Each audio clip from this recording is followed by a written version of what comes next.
And here we go. We are live. Hello there. Hi, my name is JD from Suit 2105.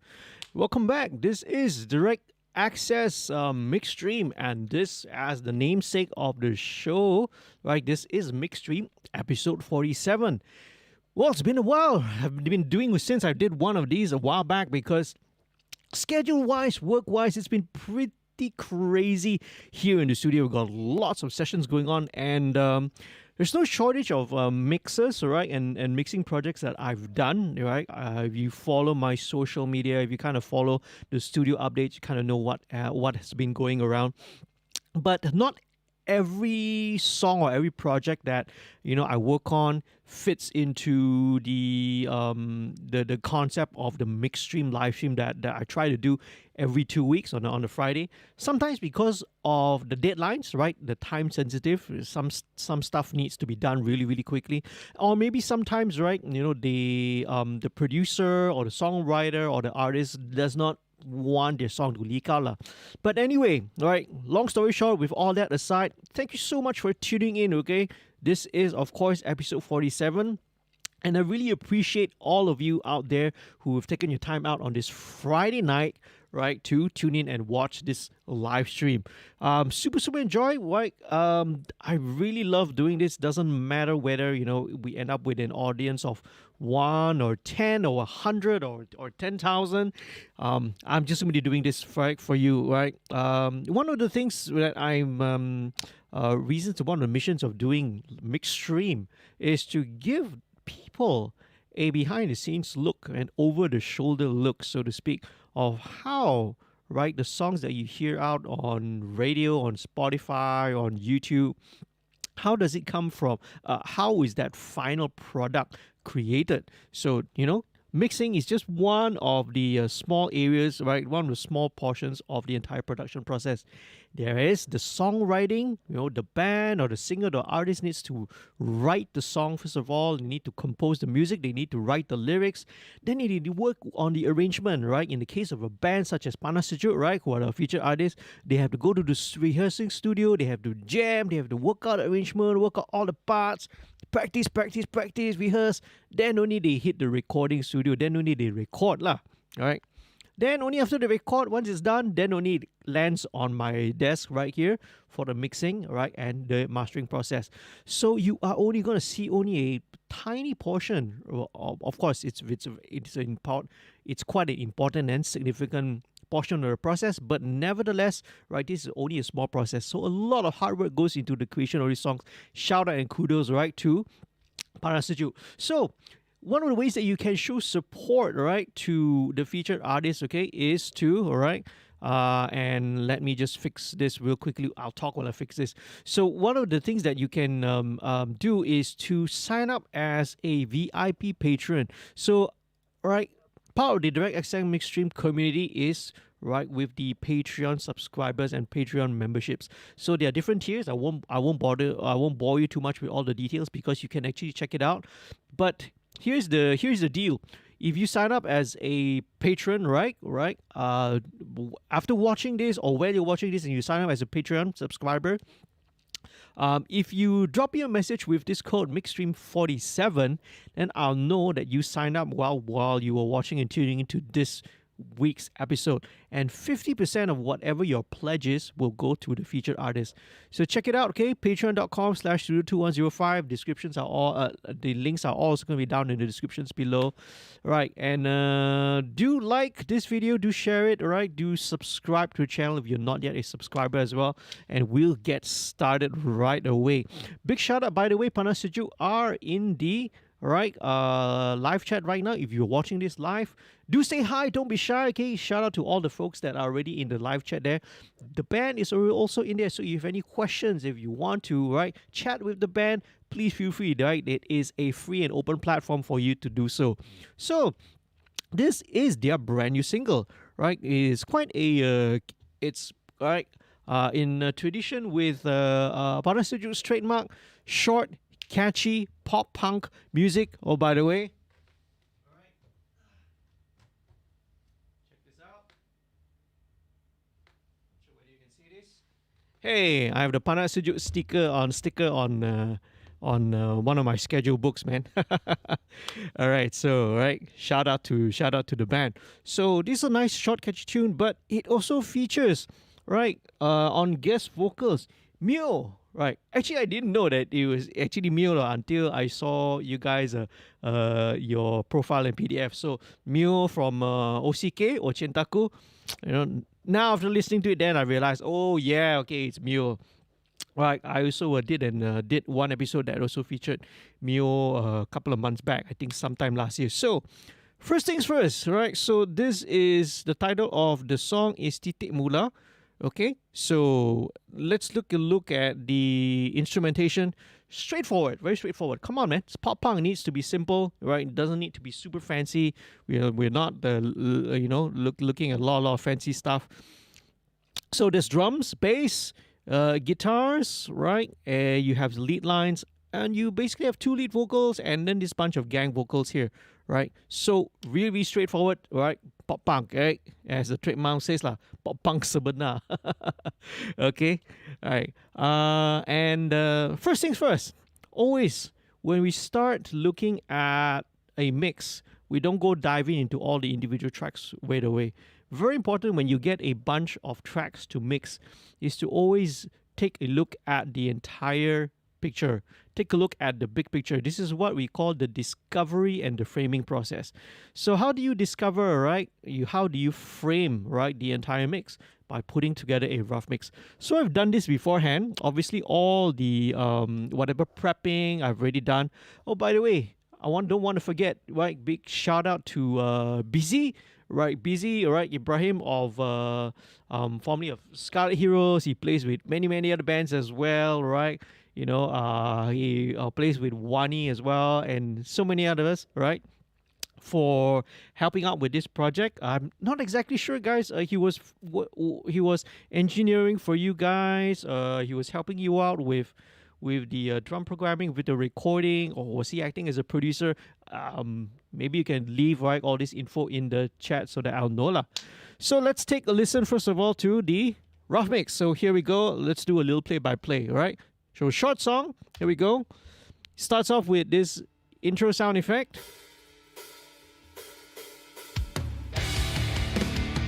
Drums.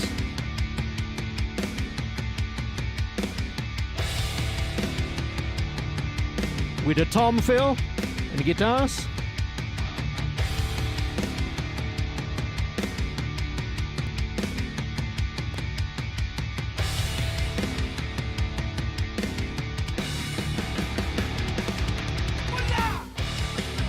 And then the riff comes in.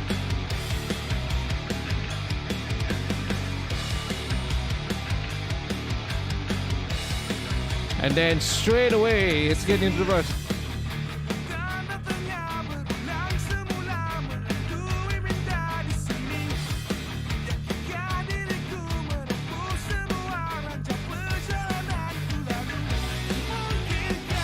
Guitar pre-chorus.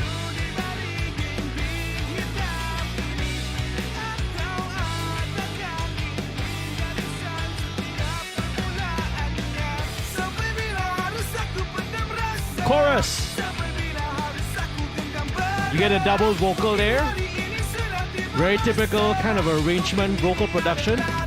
You want to double up the chorus vocals to get a little bit more size, a little bit more dimension.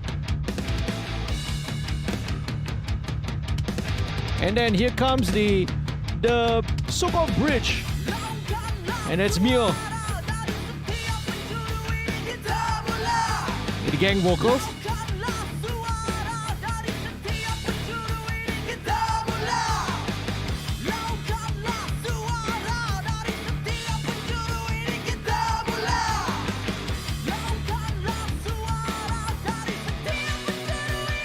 And then final chorus. So Mio takes the first line. Okay. And then alternates with Amal on the fourth line. And there you go. So, super short song. It's probably, about 2 minutes and 30 seconds long. So, really short, straight to the point, okay? And so that's the rough mix. So it gives me an overall picture of, okay, where are the parts coming in, where are the vocals coming in, so we know all the different parts and where it is. So that's part of the discovery and framing.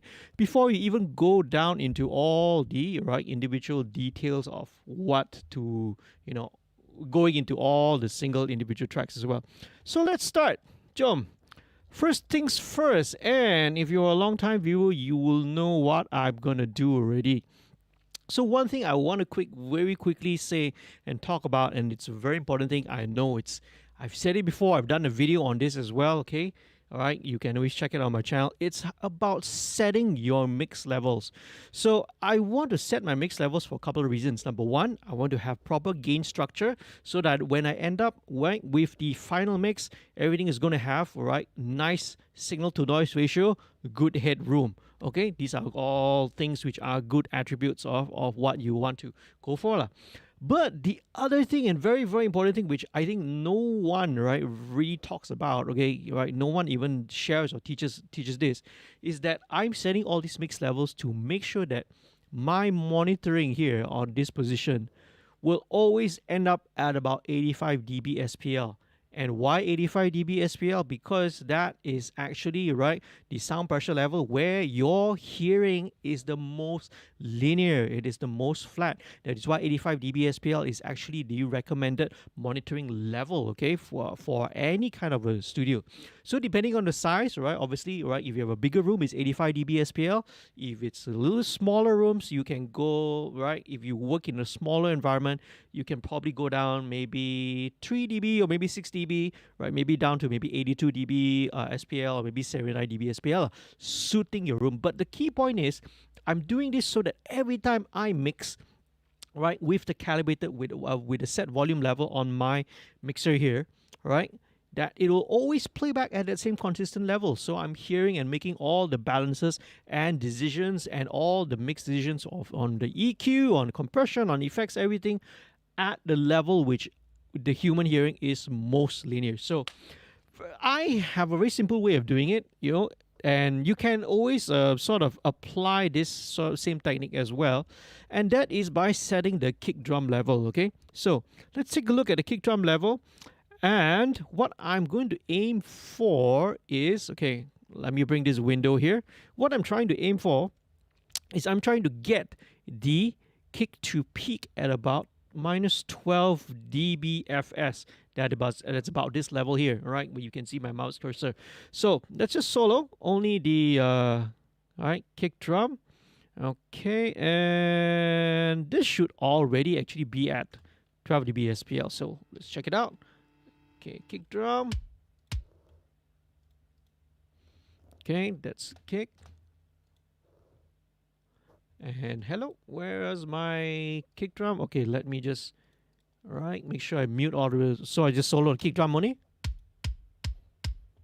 All right, so you can see now it's kind of peaking at about minus 17, so I can afford to drive it a little bit harder. Okay, so it's peaking at about minus 14. This means that I can just push it out a little bit more. So let me do this via the trimmer. I'll just put it up here in front. So, okay, speaking about 13.7, so it does not have to be an exact number, So here we go. As you can see, it's now peaking at about minus 12.6, minus 12.5 dBFS. So, okay, if I want to be really picky, I can go back to the kick drum and just bring up the trimmer by about another half dB lah. Okay, then we should get 12 here. Just nice, okay? So that's what I'm going for. Making sure that my kick drum is going to be peaking at minus 12 dBFS. So this 12 dBFS is not a rule, it's not a fixed rule, okay? This is the level which I have arrived at and determined it based on my calibration, and my monitoring level in my room. If you are mixing, if you are at home, you are going to have to find out what this level is. It could be higher, it could be lower, as long as you set it and find the sort of the right calibrated level to start off with. So this is useful. So I have this kick drum set at minus, right, so that it peaks at minus 12 dB fs, and then I balance everything else relative to it. So once I'm done, once I get that, that's how I arrive right at a monitoring level right here, sitting here in my room of about 85 dB SPL. And that's very important because you are making sure that whatever you're hearing is linear. So long explanation short, let's go back to the kick drum. First things I want to show you is, and again, if you know how I mix, right, I am coming from a little bit of an old school, semi old school kind of a way. And well, a lot of the records that we love and we, associate with being like the classics or the biggest hits or everything, a lot of them were recorded and mixed on large format analog consoles, tape machines, in fact. And still many of them are till this day still mixed on large format analog consoles. So one of the things working inside the digital realm is that we sort of kind of lost that element that what we associate with some of our favorite records lah. So to bring that back, it's very, very common, right? For me, my workflow is I would use two types of plugins here. One would be the tape emulation, right? And the secondly one would be a console emulation. So I start off very quickly with virtual tape machines. This is right emulating a 2-inch track, right? Quantity 456, 15 IPS. So it's simulating that it's being recorded, whatever the track, right, that's been sending, it's been recorded, it's going through a tape machine. And the second thing here, which you saw briefly just now, it's also going through virtual channel. So virtual channel is an emulation of the signal path or the signal flow of a channel of an analog console, right? So you got different settings here. You have USA, British, 4KG, 4KE, right? Neve, Trident, RC Tube. Well, one that I'm going to be using that I kind of gravitate to nowadays is the 4000G. Right, this is of course referring to the SSL 4000. But after that, it is going through a preamp. This is the FG73, which is a Neve 1073 preamp. So basically, to sum it all up, right, doing this is as if you are running it through, right, number one, tape machine, number two, a channel of an SSL, and then through the mic pre of a Neve 1073. There are lots of different combinations that you can always mix and match. You can mix an API with a Neve. You can mix the different types of things. It depends on your flavor, all right. So here we go. So I will want to shape this kick drum a little bit. So let's play the kick drum. Okay, let me take the API 550. All right. I want to take out around 300 hertz, right? But right, since the API 550 at the FGA, right, does not have 300 hertz value in it, so instead what I have to do is I will take, right, these two EQ bands, one at 200, one at 400, and scoop them out, right? So let's do that. There we go. All right. So this just takes out a little bit of the woofy lower mid-range.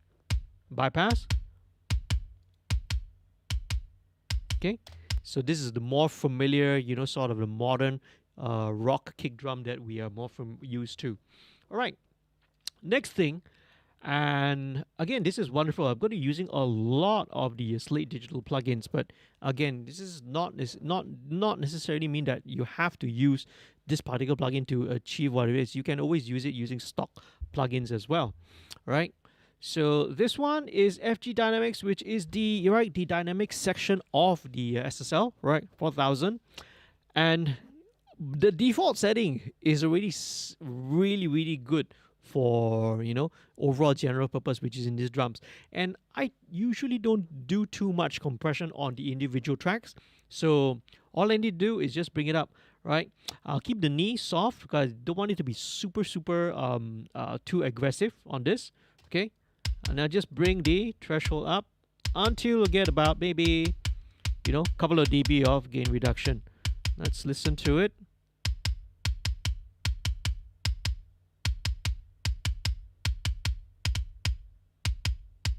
There we go. Let me just bypass. Okay. Compensate, right? Bring it down. Very important whenever you are making any sort of EQ or compression decisions that you always do an equal volume comparison. So obviously, when we're increasing, when I am increasing the the amount of compression here, right, there is some makeup gain. I believe this has actually an auto. Yeah, I believe this this compressor has an auto makeup gain. So sometimes it will make the thing louder, and the ears, right? Human hearing is very easily psychoacoustics. Louder always seems better, but this is not true. Not necessarily going to be always the case. So always have to compensate, right? Take it down, right, by about 1.5 dB, and you bypass the. And I'm going to bypass the compressor on and off. Then I'll decide there and then whether or not this compression is actually making it better, or you're just making it louder, or and making no improvement at all, right? So here we go. Okay, bypass.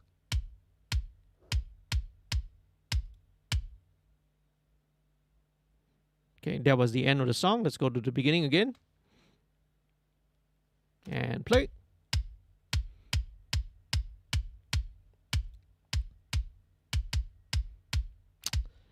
You know what? I actually kind of prefer it without, so I'm just going to bypass this. The reason why is that, with a lot of, especially in this past 2 years, a lot of stuff comes in program, and programmed drums, usually it's really clean, really, really super consistent. So when something is already, consistent in terms of level, when you look at a waveform, it's really, really consistent. Why do you need something to control it dynamically, right?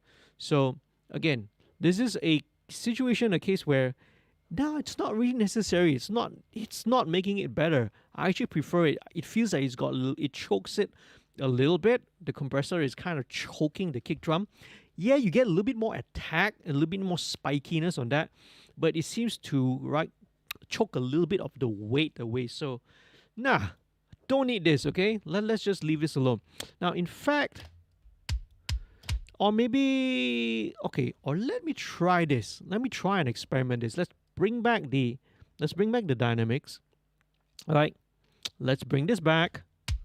Okay, let's set it back to where we had it at about. Let's turn it on.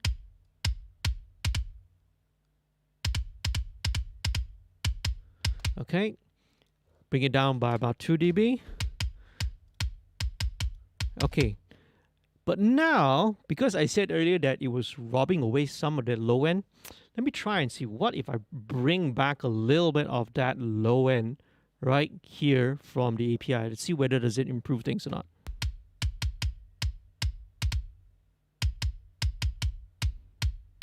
Bypass. Okay. Okay. All right.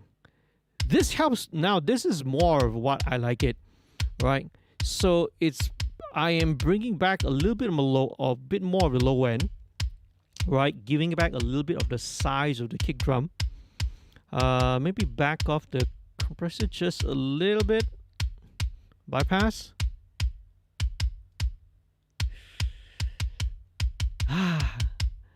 Okay, maybe a bit more. 6 dB boost.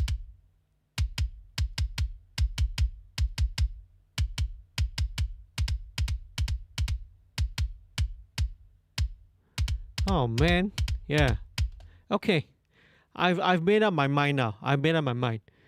I prefer it without. Okay, I prefer it without this compressor. So, goodbye. Okay, FG Dynamics. So, not necessary. Okay, it is not needed. So, if something's not needed, all right, don't have to. You don't have to do it. All right. So, yeah, it just feels so much more open already. The kick drum, the way it is, with just the EQ. Bear in mind, okay, that tape, when you run it through a tape compression, there always is a little bit of subtle compression going on already.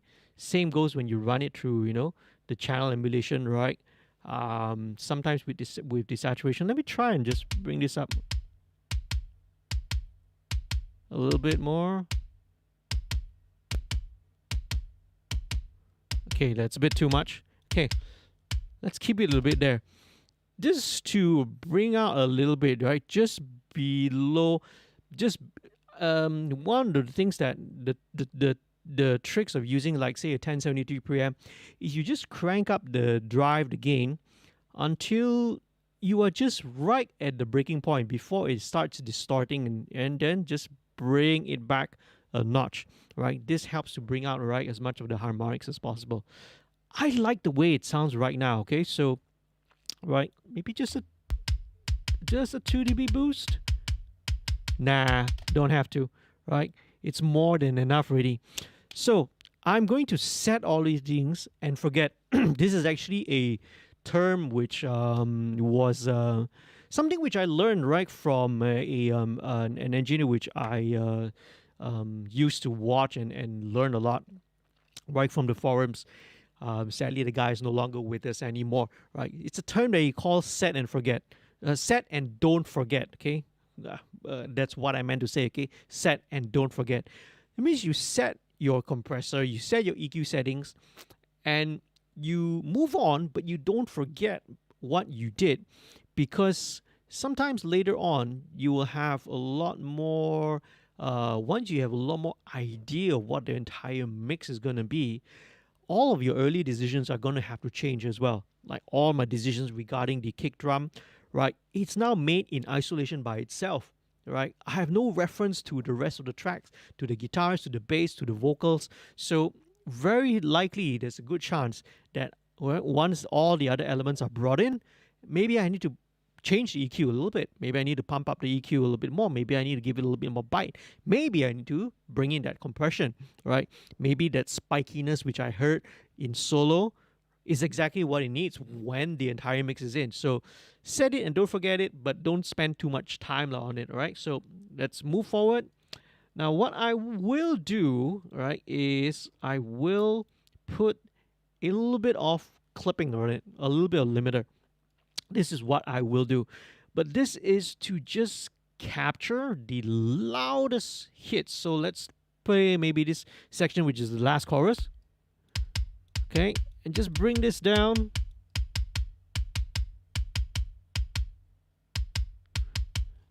And that is all it's doing.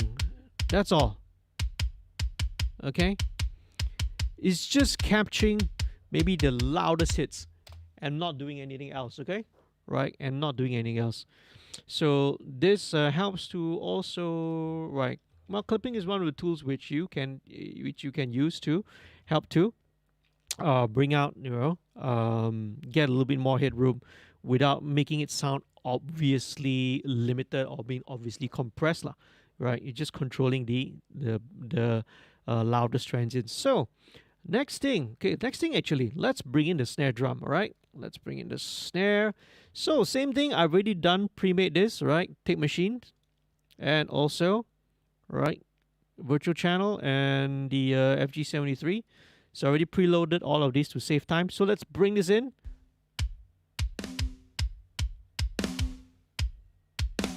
So this is like a really nice fat snare, very typical of pop punk production.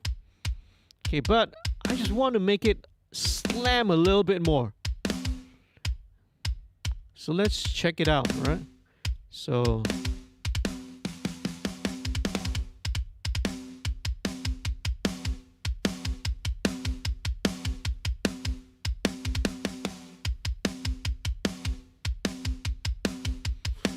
fast attack. Okay, that's way fast. Let's bring the link. Let's do a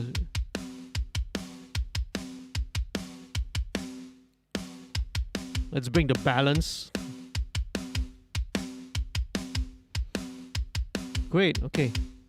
So one great thing, you can of course also mix in, right? This is a parallel processing. A lot of modern plugins nowadays offer the parallel function. So about 40% mix, and this time I need to bring it up, right? Bring this up to compensate.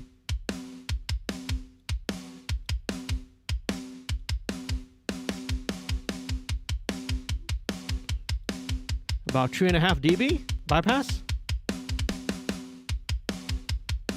Yeah. Let's increase the saturation a little bit. There you go.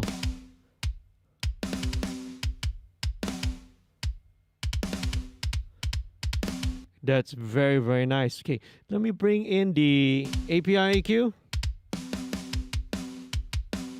Okay, so this filter section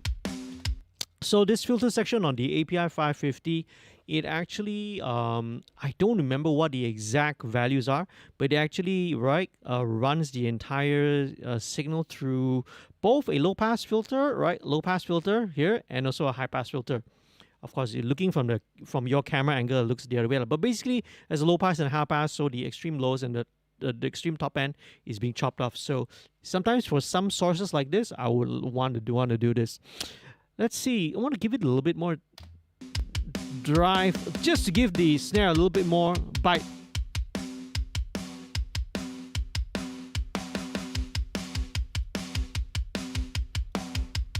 Or maybe let's go with 10K here.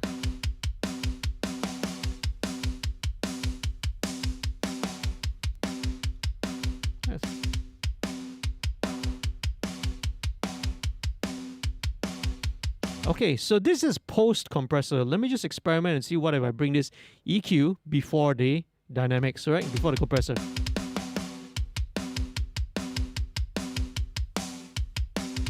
Ah, I like this. Okay, so I actually like this sound. It actually seems to fill out the frequencies a little bit more. Sounds a little bit more fuller that way. So sometimes you need to ask yourself the decision, and it's very often a question of where, or that, that's often asked a lot. Should I EQ before the compressor or EQ after the compressor? So it's no right or wrong. Again, it's what are you trying to do? Are you trying to, in this case, EQ are you trying to compress the signal which has already been EQ'd, right? Or are you trying to EQ a signal that's already compressed? Now, I started out with the EQ, after the compressor, because that's what I wanted to do, I was happy with the way the dynamics sound, the snare was a little bit more bloomier, brought out a little bit more of that sustain. And then I just wanted to EQ it, just give it a little bit more brightness, a little bit more bite. But I was thinking, hey, what if I do it the other way around? What if I put the EQ before the compressor? Because, with the boost here, at 800 hertz and at 10K, this is going to cause the compressor to react differently. It's going to cause a little bit more gain reduction on the compressor because, bear in mind, you are boosting the signal, driving into the compressor a little bit harder.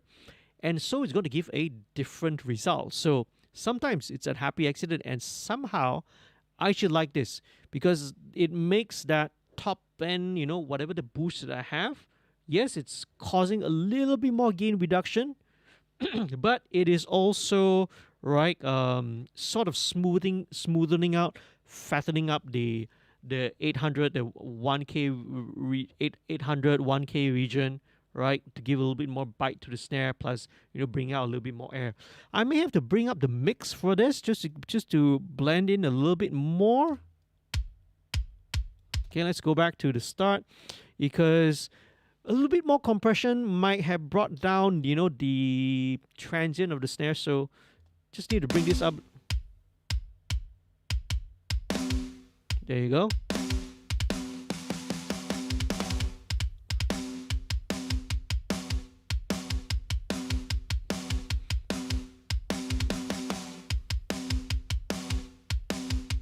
In fact, I'm bringing it up all the way to 65%, which is a lot more than what I had before this.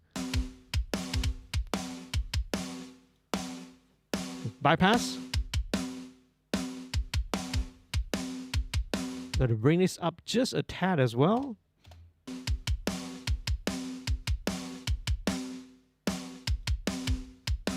Nice. Okay, right. Let me just set it like this for time being, okay? Maybe just bring it down to about 50.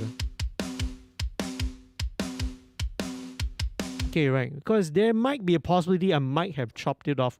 But again, got to listen to it in context lah. It's a bit hard to tell, whether this works or not. So again, set, don't forget, and let's move on. So skipping all this, skipping the hi-hat, skipping the toms, let's go straight to overhits. All right.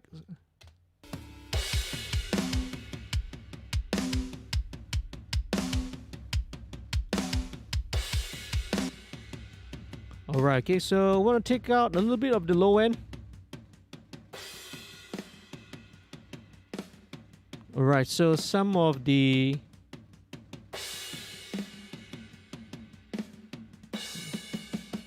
Right, there's a bit of honkiness at 220.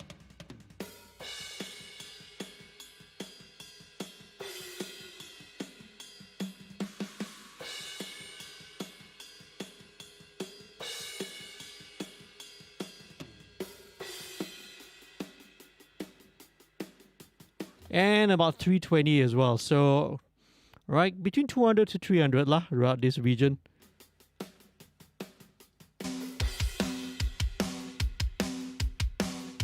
There we go.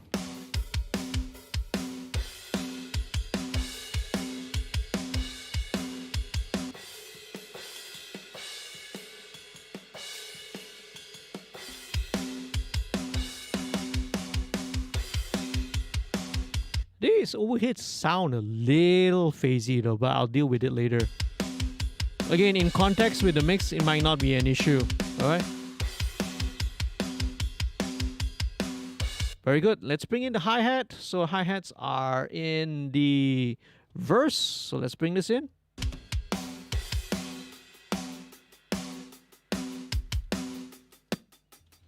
Alright, so let me just take out. Don't really need all that bottom end, right? Here we go. Let's listen to the hi-hats maybe in this section. Okay, right. It's got this little ring here. At about 2.3K, just notch it out a little bit. Alright, and there we go. Hi-hat.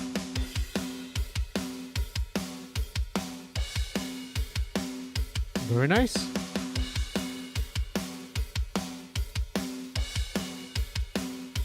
Okay, now let's add the room microphone. Let's check out the room, okay? So this is where things will get a little bit interesting. Okay, very cool. Sounds like a nice compressed sound. Take out some of the top end. I don't really need anything above 12K. 10, 12K, I don't really need. Okay, so a little bit of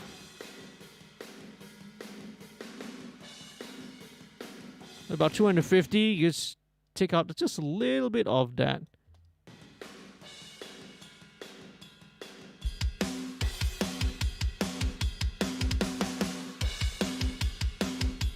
Very cool. So the room mic is really where it's really adding all that energy in, man. Okay. Right. Here we go. Right. Oh, we got a lot of people. I'll say hi to all the people in the chat after a while. After we deal with the drums game, we got a lot more folks inside the chat. That is super cool, right? That's very cool.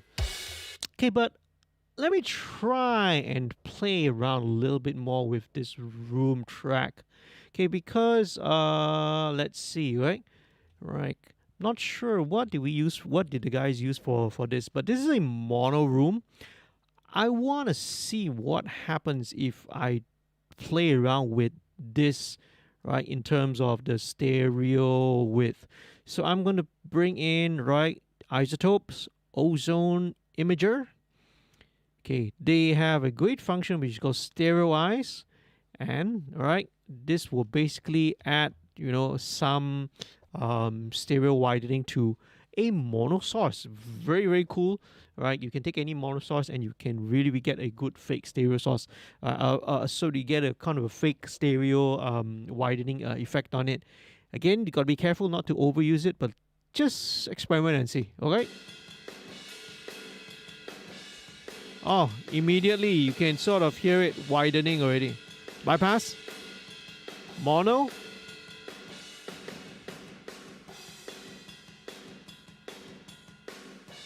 See what if we go crazy? Oh, okay, this is really wild. Okay, this is really wide. Okay, let's listen to it, how it sounds first.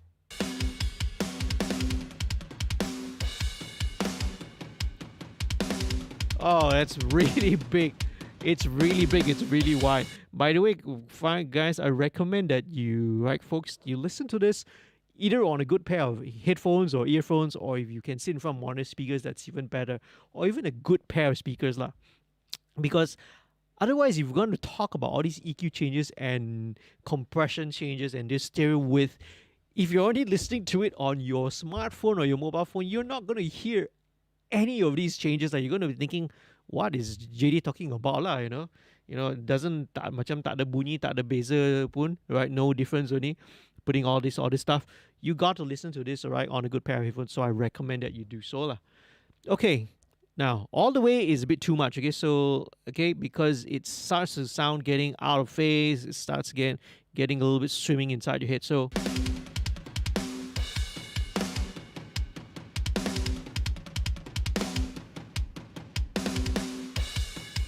yeah, so just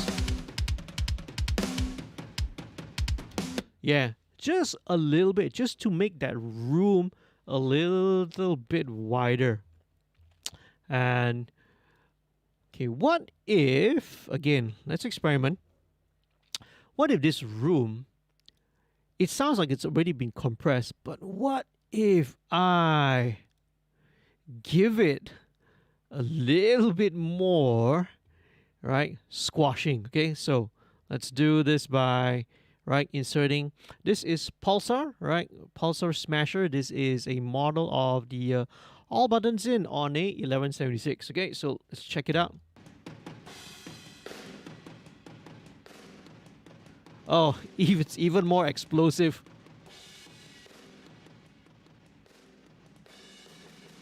Okay. Okay, then we compensate the output, match it. Oh, that's nice aggression, man. Bypass. Listen in context.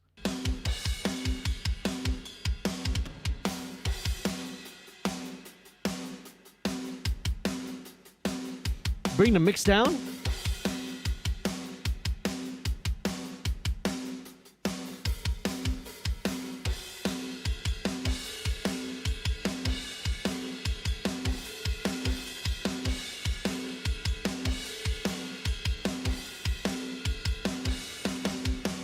Okay, when it gets to this section here, this pre-chorus, the cymbal gets a little bit ringy down here, so let me just deal with that.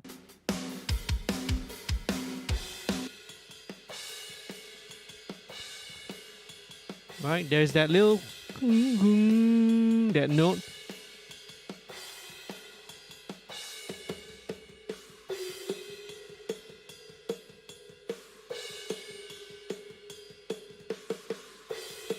It's about 450.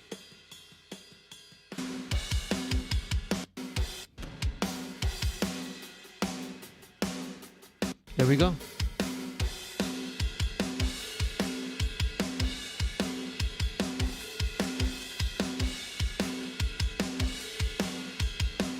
Okay, it's also coming out from somewhere. Could it be the room? Could be the room. Yes, it's also coming out from the room as well, right? Because obviously with all that aggressive compression, it's bringing out all the sustain, but it also brings out whatever all the low-level details lah, whatever the resonances is. So that's...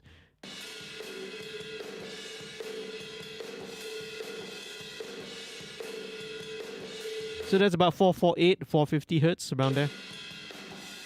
There we go. Just controlling that, okay? Because we don't want that that note to be ringing out. Back to that section one more time. This is the chorus. No, the pre-chorus. I pass.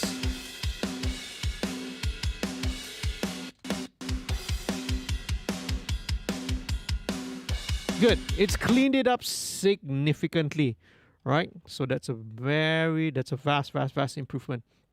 Okay, so right, kick, snare, overheads, room, done.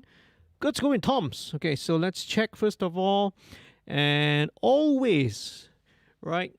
Always a good habit, right? Regardless of whether you're working with programmed drums or you're recorded with live drums, make it a good habit to always just check for your phase, check for the polarity, right? Or inside any DAW, you always have, right? If it doesn't have a polarity switch, Pro Tools, right? You can always insert a plugin, right, or some kind of EQ plugin which has got a polarity switcher.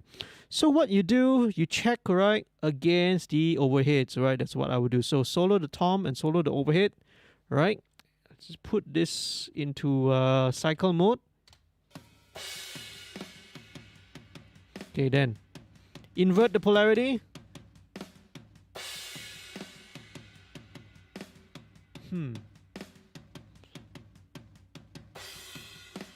Okay, why am I not hearing it? Okay, that's why. The tom group is still muted. So let's go one more time, right? There we go. Flip polarity.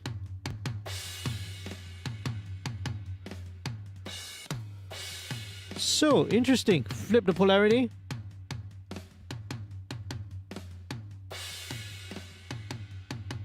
Back to normal.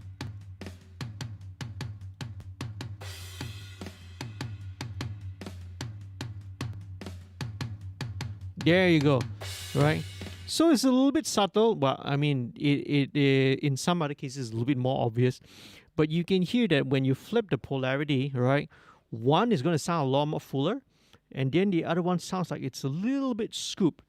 Now, so technically, generally, right, for the best phase coherency, you right when you have good, you know, when your phase coherency is good, right, you will generally have a much more fuller sound, right, more low end, a little more bottom. Whereas when you have phase issues, you have phase cancellation, right, this will result in a thinner, much more hollow sound. Now, this is not necessarily meaning that you will always want to go for the one that's phase coherent, because sometimes, and I've happened, right, it has happened before, where sometimes the inverted polarity is the one that's sounding right, in the context of the mix. So, but in this case, we're sticking with whatever is the original polarity because that works best. So let's, right, solo only the toms, right, and just EQ it. Okay, we don't need all the bottom from there. Okay, so let's take out some of the mud and resonance. Okay, you got about 300. Okay, and you got this little nasal. A little bit of a nasal thing at about 880. There we go.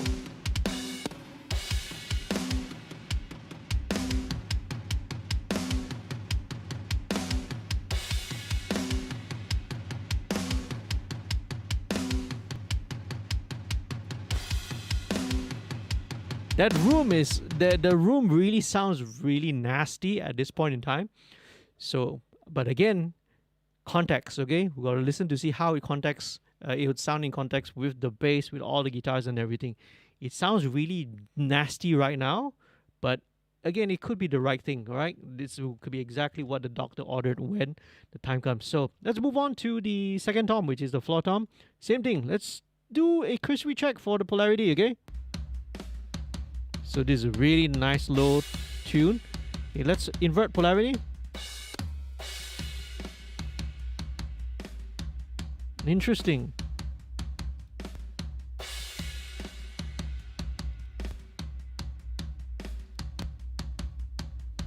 They both sound kind of alright. They both work in some ways. The phase cancellation area kind of just shifts a little bit.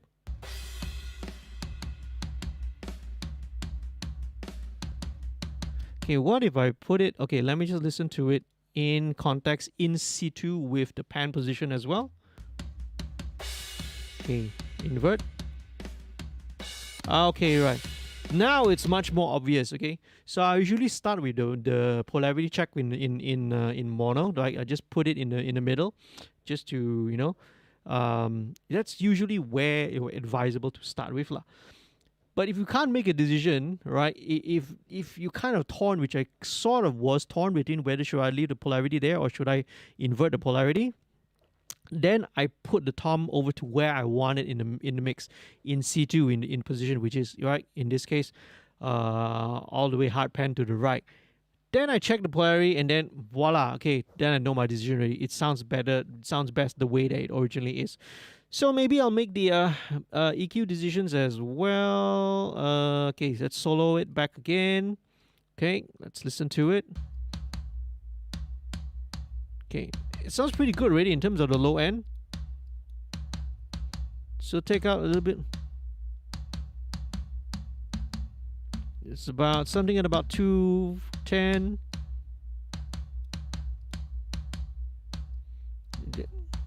And a bit and it's exactly that same frequency at about 880, you know. So could be right that this sample, the sample library of this drum VST, the room or you know the environment that the room it's recorded in has got that resonance in it, because you see in the first tom I also had the same exactly at 880, and you're right in the floor tom also having the same thing. So here we go.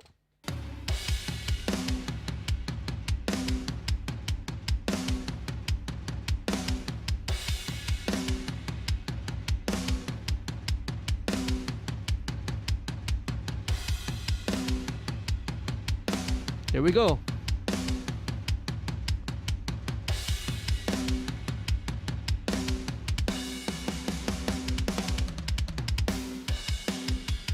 Okay, right cymbal. Let's check out this right cymbal. Okay, right cymbal usually very straightforward to deal with. Okay, we don't really need all the bottom end.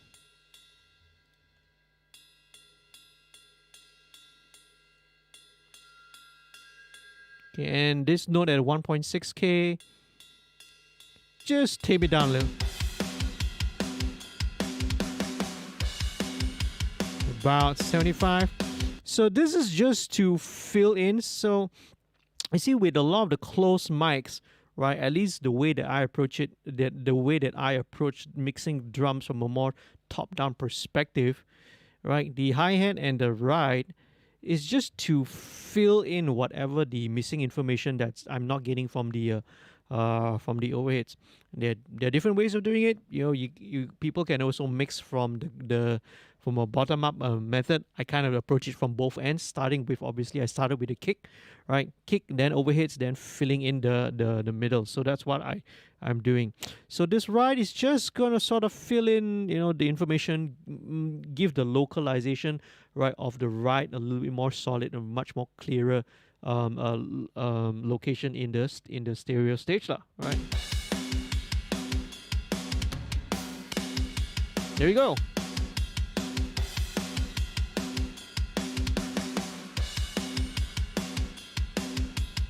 Very nice. Okay, I feel like I don't need to add any reverb because, once again, with the room, right?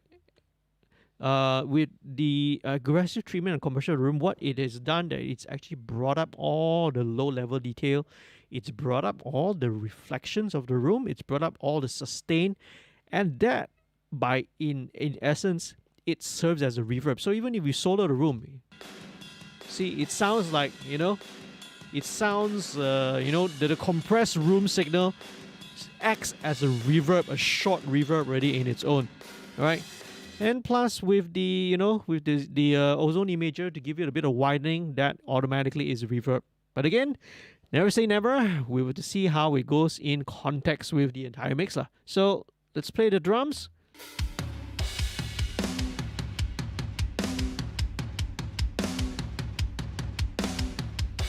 Okay, so some things in a tom group, again, I don't need anything more than 10K.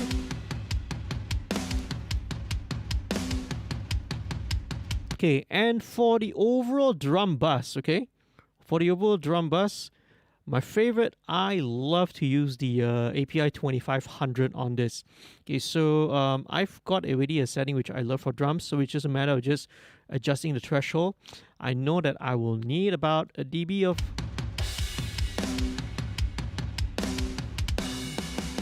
Uh. Bypass. Oh. I love it. I love it. It's adding a little bit more. It's adding more energy. There's so much more energy. Again, the compressor, it's not only remember, a compressor does not only bring down your transients or whatever your peaks are, but you are also effectively enhancing and bringing up all the low level detail. That means your sustain, the room reflections, right? It gives the drums everything a little bit more sustained, a little bit more body, so you're bringing up that as well. So this is exactly what I like. Let me just play around with the attack, because this is very often where I will adjust. My default setting I go for straight away is usually the fastest attack, which is 0.03 milliseconds. That's super, super, super fast. But sometimes I may want to let the transient sneak through a little bit. So let me bring it up to 0.1. 0.3. And with 1 millisecond,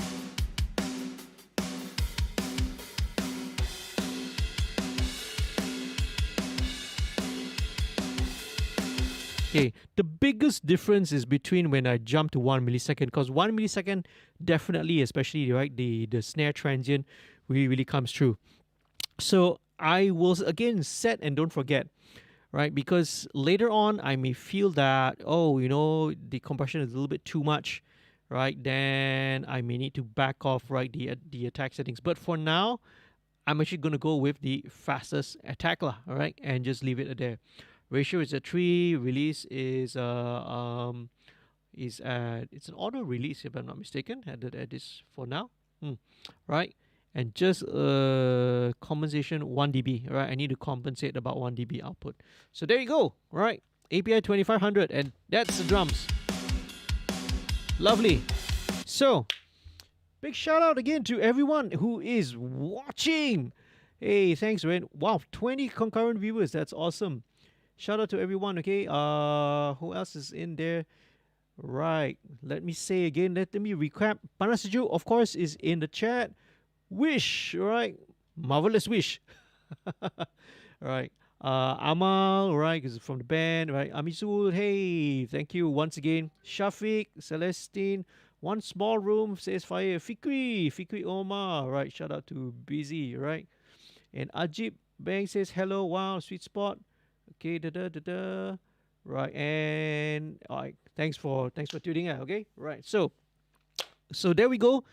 Now let's move on to the next stage. Okay, bass, the final frontier. Okay, so like everything else, right, I've also done the tape and console emulation. So let's just bring in the bass.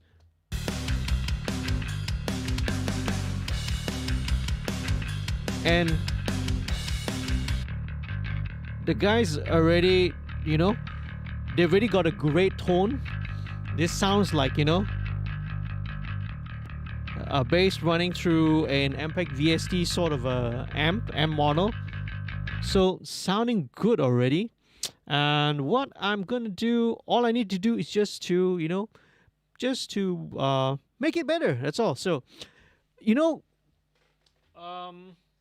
there's always the false sort of myth, or the misinformation that goes around that mystifies the whole process of mixing and mastering.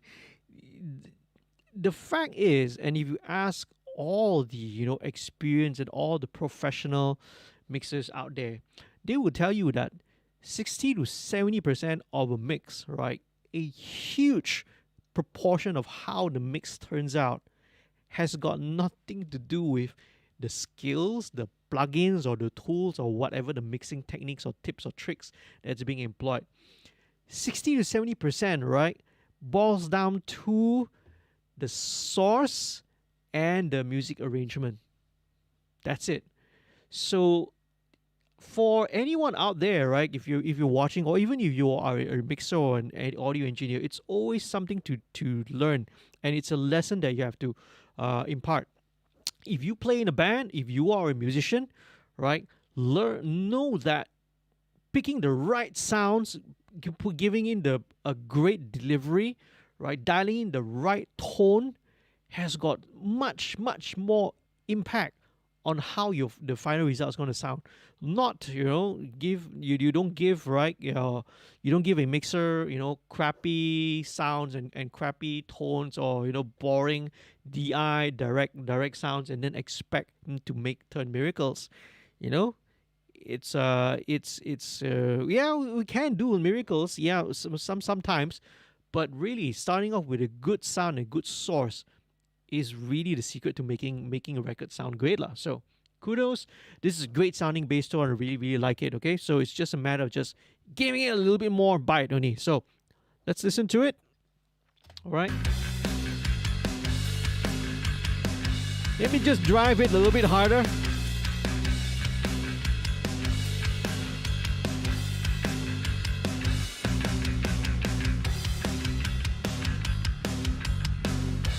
Just let it.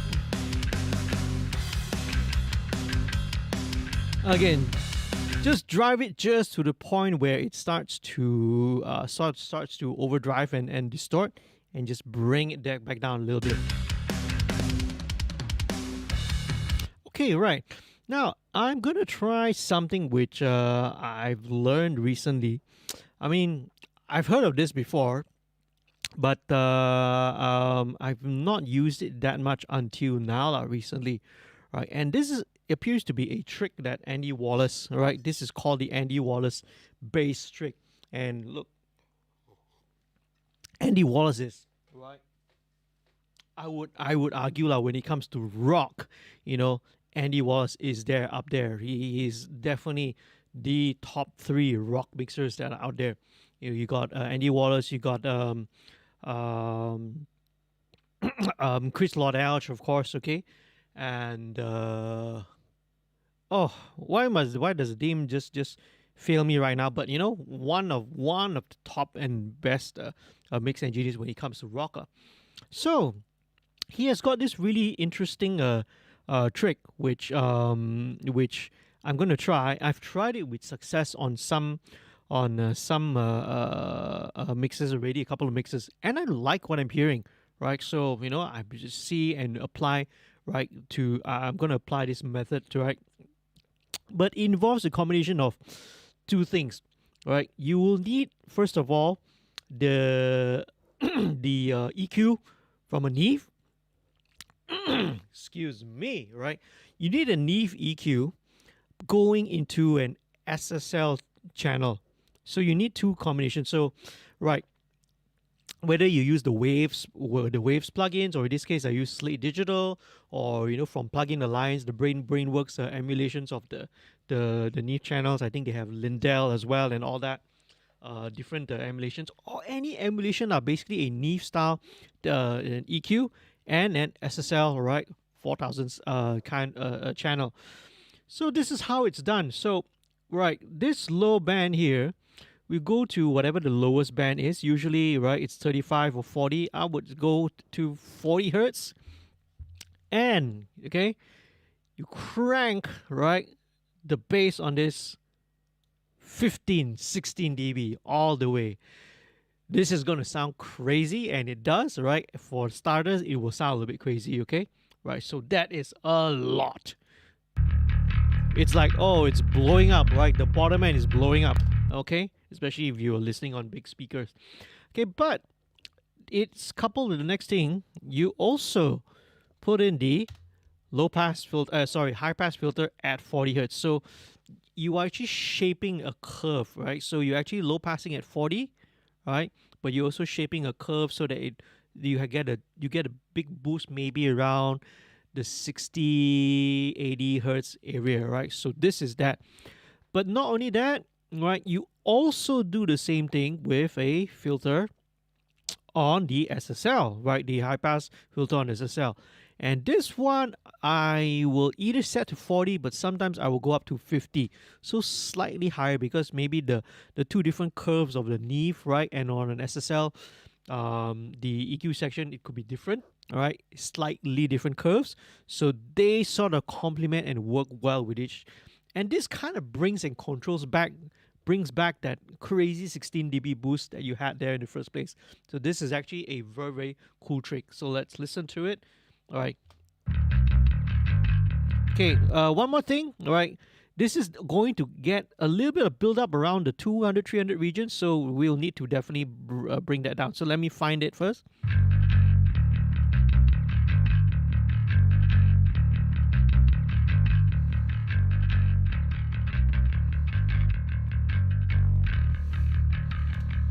So maybe about a 4 dB cut here. Let's bypass this.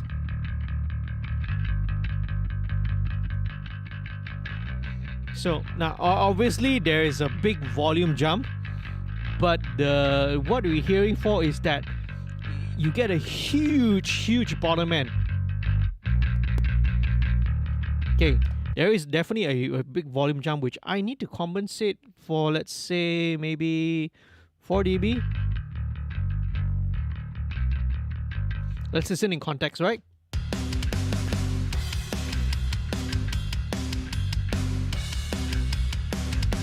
Okay, so this is actually, I feel, a little bit too much, right? A little bit too much. So again, set and don't forget, let's move on to the next stage, right?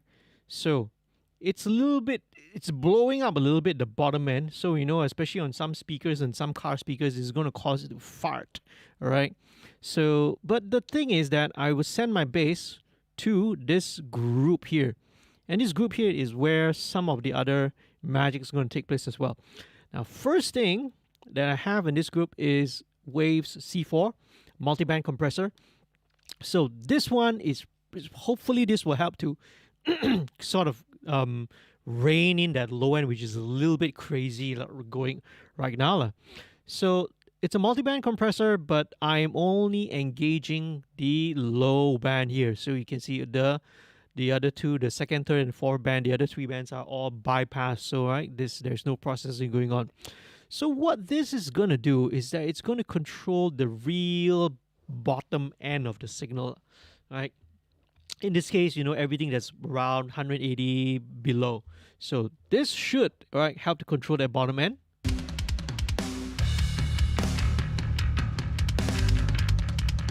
Let's bring it down.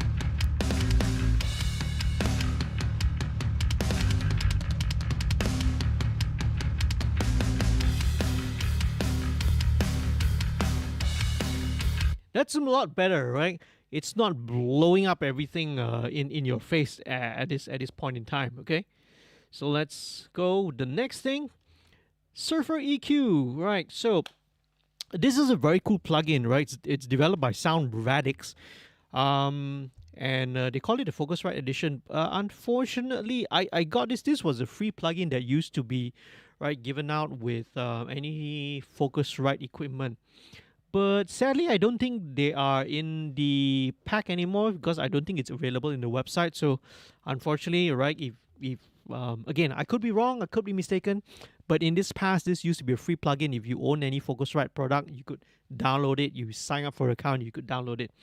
But this is cool because it is called a Surfer EQ because it has this green band here, which is called the Surf band. And it's very interesting because it is a smart EQ that can track, right, the various frequencies. So not only do we set it to this, but the way that I employ it is that I actually set it to track, right? Because you see this figure here, 1, this refers to the whatever the bass factor of the note.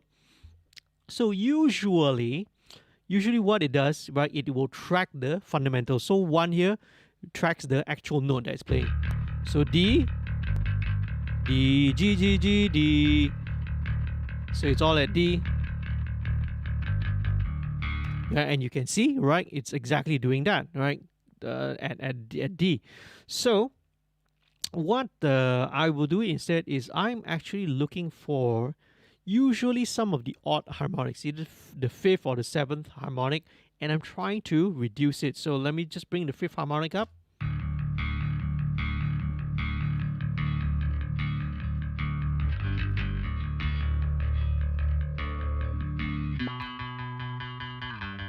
So we see it's, yeah, so especially the seventh, right? Because without going into too much theory, the seventh, right, harmonic, if you go up in the harmonic series, is actually the major third, right? Well, it's not exactly a major third. It's 2 octaves up and then a major third. So basically, if you're playing a D note, this is actually triggering an F sharp. So which is not necessarily what you want, okay? So this helps to sort of clean up that odd harmonic that's up there.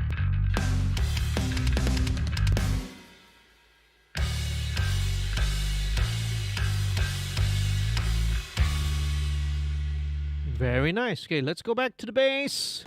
So next thing, what I really love on the bass, right, is the 1176 revision A. Okay, this is the famous compressor.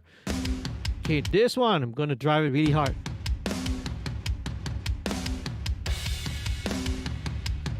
Let's solo. Let's go to this part. Bypass.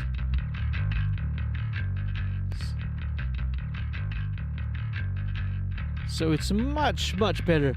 Okay, I'm hearing some clips, okay, in the bass track. Okay, I'm gonna deal with that later. I'm gonna run a little declicker to sort of deal with that lah. Okay.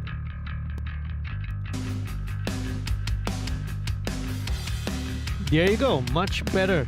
See, everything is really nice and controlled right now.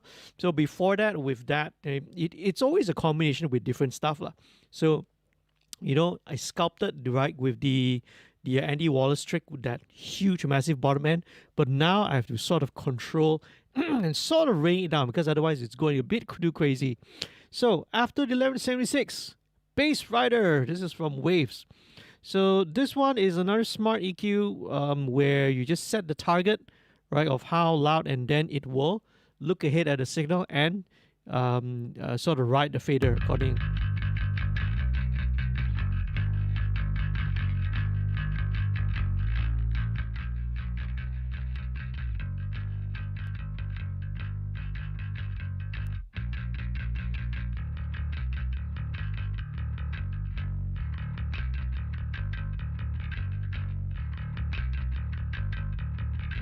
So roughly there.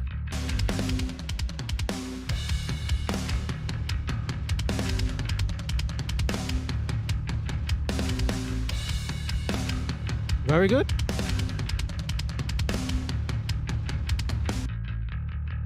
Okay, let me just deal with some stuff first. I'm hearing one little note here.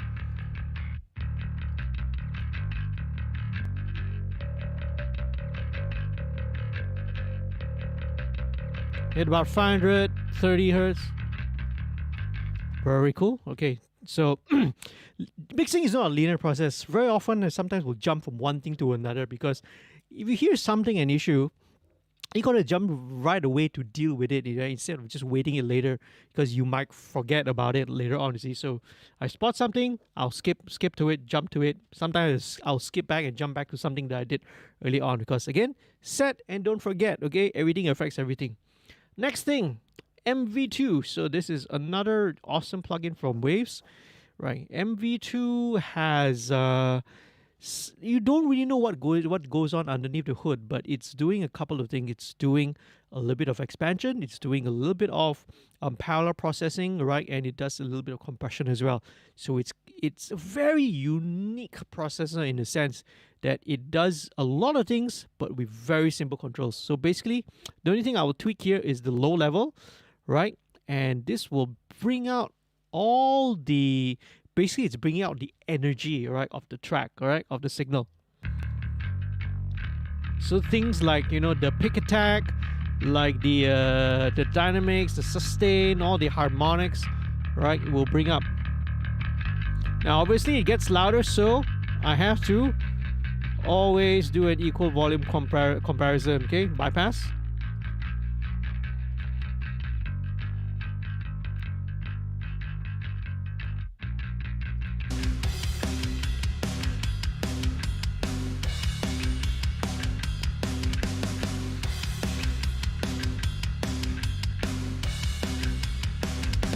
Okay, very cool. Now it still feels like I'm blowing up the blowing up the low end a little bit. So maybe I gotta bring this up to about 50.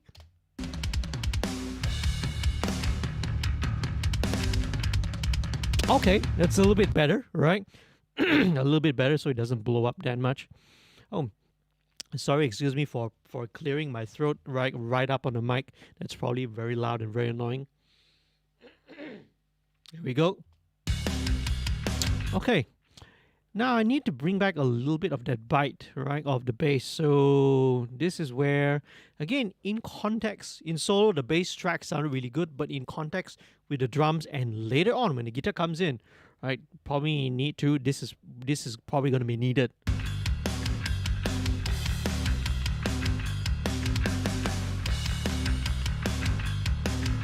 There you go. That brings back all the note definition, right? API EQ. I love API EQs. Like, it is so simple. The frequencies are fixed, and in the traditional, right, the actual authentic API EQ, the boosts, right, are all stepped EQs. So it's 2, 4, 6, right, 9, and 12 in this case. You can see there's no such thing as boosting 0.5 dB la, or 1 dB, or 0.7 dB, or cutting 2.3 dB. All that nonsense.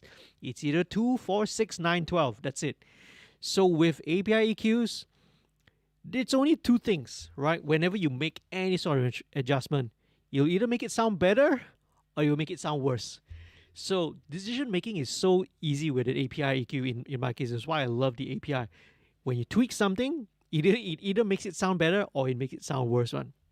Now, of course, with Slate Digital One, they do give you the benefit where you can dial in 9.1, but that one you have to manually key in with the mouse, with the keyboard, right? But by default, you can always use it in its original behavior, which is a stepped EQ, right? So the amount of boost and cut is is stepped according to fixed values.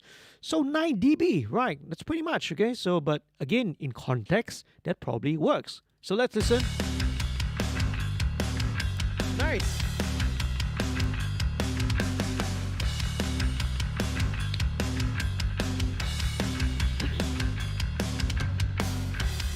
Okay, let's move on now. Pardon me, excuse me. I'm having a little bit of a sore throat tonight. I'm not sure why. maybe because haven't done these live streams in a while. So I haven't talked in such a manner in such a while that now I'm getting a little bit of a sore throat. Bukan COVID, don't worry. Maybe tea will help. Okay. Okay, where are we right now? Okay, let's move on. Guitars. That's the most exciting part. So let's listen to the guitars, right? Awesome. Again, great sounds, guys. Okay, I'm gonna forward again to maybe the part where the riff is. So this is where the intro riff is.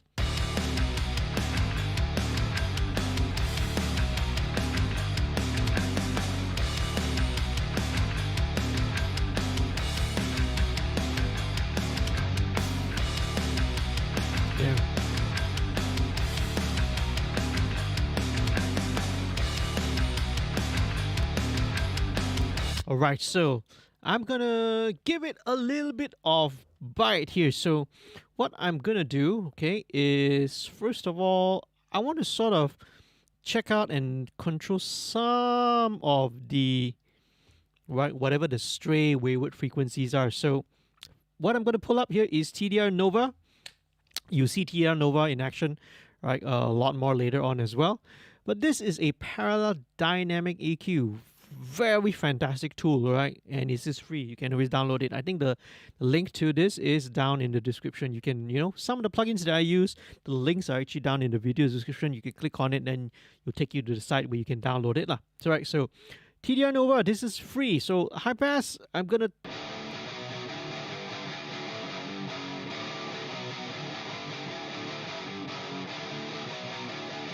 Right, at about 85. Okay, and I'm going to take also a low pass, right, and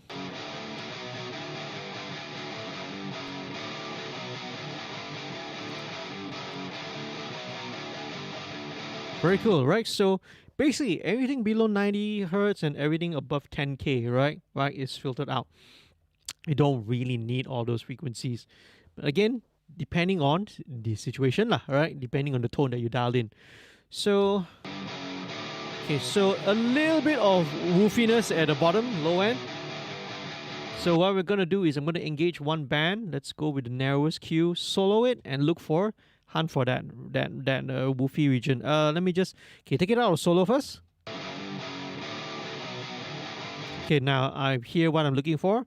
So again, you need to be on headphones, good pair of headphones or earphones or speakers to be able to hear this properly lah. Right, smartphone, you're not going to hear much difference. So at about, see this,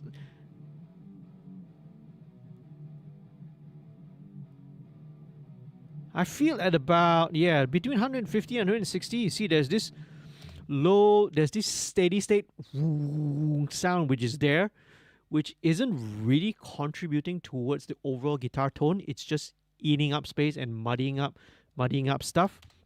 So, all right, disengage the gain, back to 0 gain. Let's take out, right, getting out of solo mode. And this is where the beauty of the dynamic EQ comes in. You activate it by pressing threshold. Set the ratio to about 3:1. Attack, release. I'll leave it at default because this works great, okay? This works great already. And then just play with the threshold.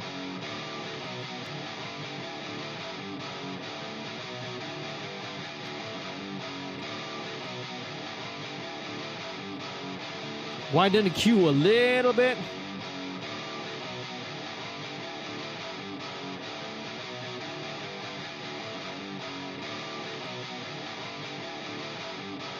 Bye-bye. There you go. It's cleaned up a little, all that low end mud, which isn't really contributing to the note and to the riff as well.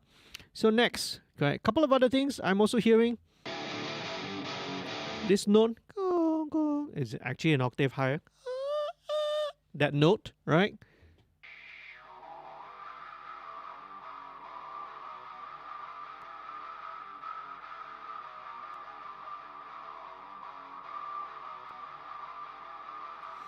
It's about 1.17k kilohertz. So let's disengage that. So same thing. This one, same thing. Let's go with 3:1 ratio.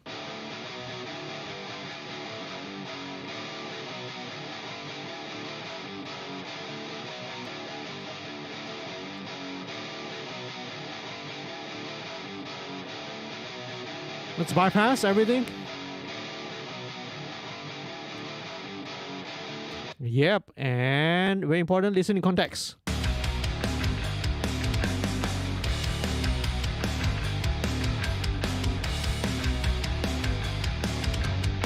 Very cool. So next thing, one of my favorite stuff that I love to use on guitars is the Better Maker EQ, right? So this is, when I first looked at the Better Maker EQ, I was like really confused, right?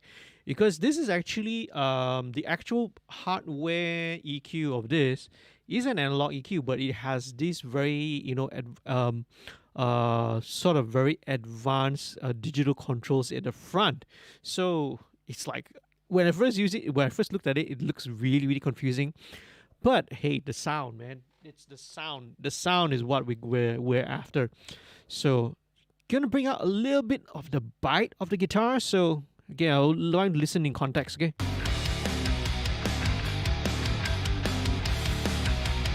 Bypass.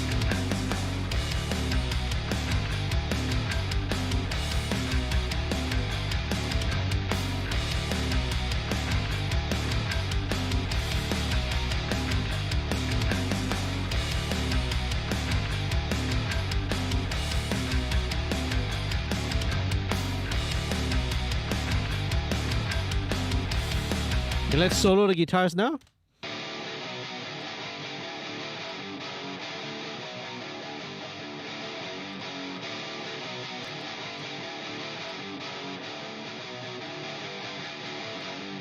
So at about 4K, right? 4 kilo cycles. Wow, kilo cycles, man. So this must be an American company, right? So at 4K, right? Just a 2 dB boost at 4K. There's still a little bit of that low mid, which let me try and look and sort of try and hunt for where it is. So let's go for, right, let's go for a narrow EQ.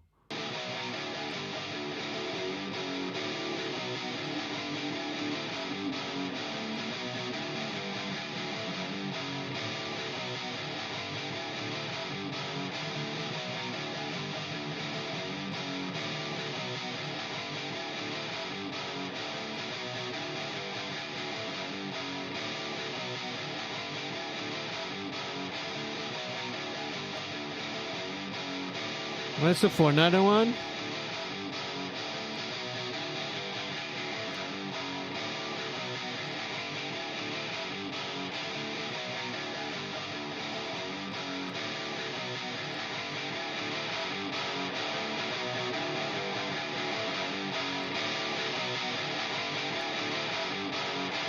Okay, right. So I actually want to just bring out a little bit at about 1K.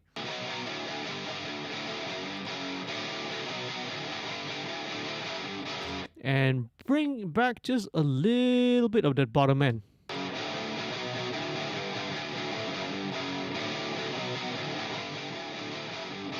Okay, now it's obviously made things louder. Again, check, make sure equal volume comparison.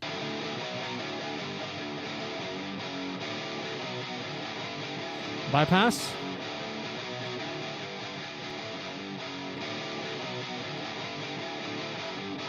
Turn this down.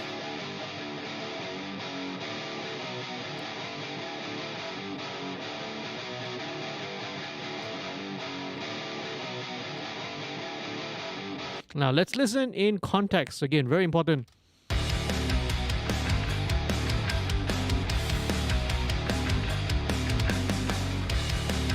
So a little bit dead.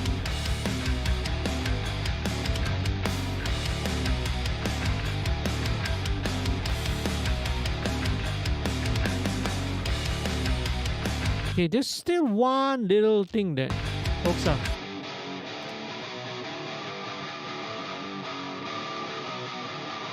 But it's a very minor thing.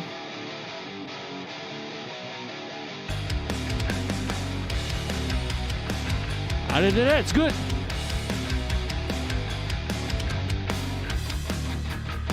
There we go.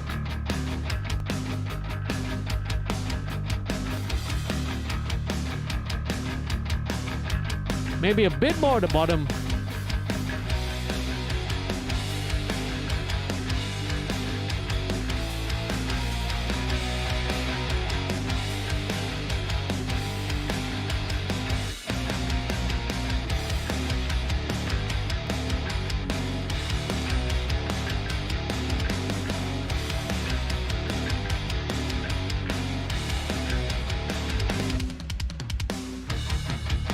There we go. All right. So drums, bass, and the main rhythm guitars are done. And I'm going to skip all of these other stuff, right? You have these line guitars, there's like a higher overdriven, distorted line that's going on. And you have some of these lead lines that are happening, right, in the middle of the song and throughout the rest of the song. Skip all those first because, right, important thing, vocal is always going to be the most important stuff. Okay, so I'm going to start by bringing in the vocal first of all, right? And let's bring it in. Let's mute the double. Okay, here we go.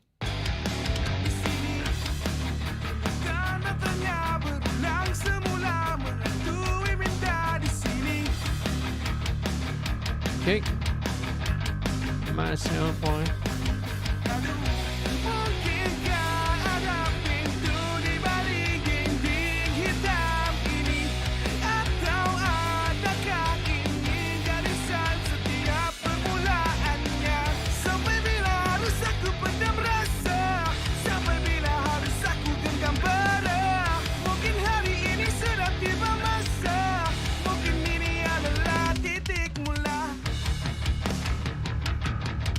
Very nice. Okay, very cool.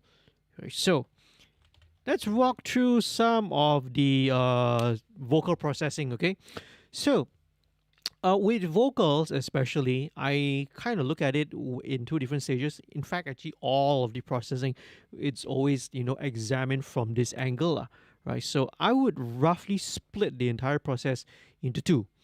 So the first half is what I would call the corrective processing.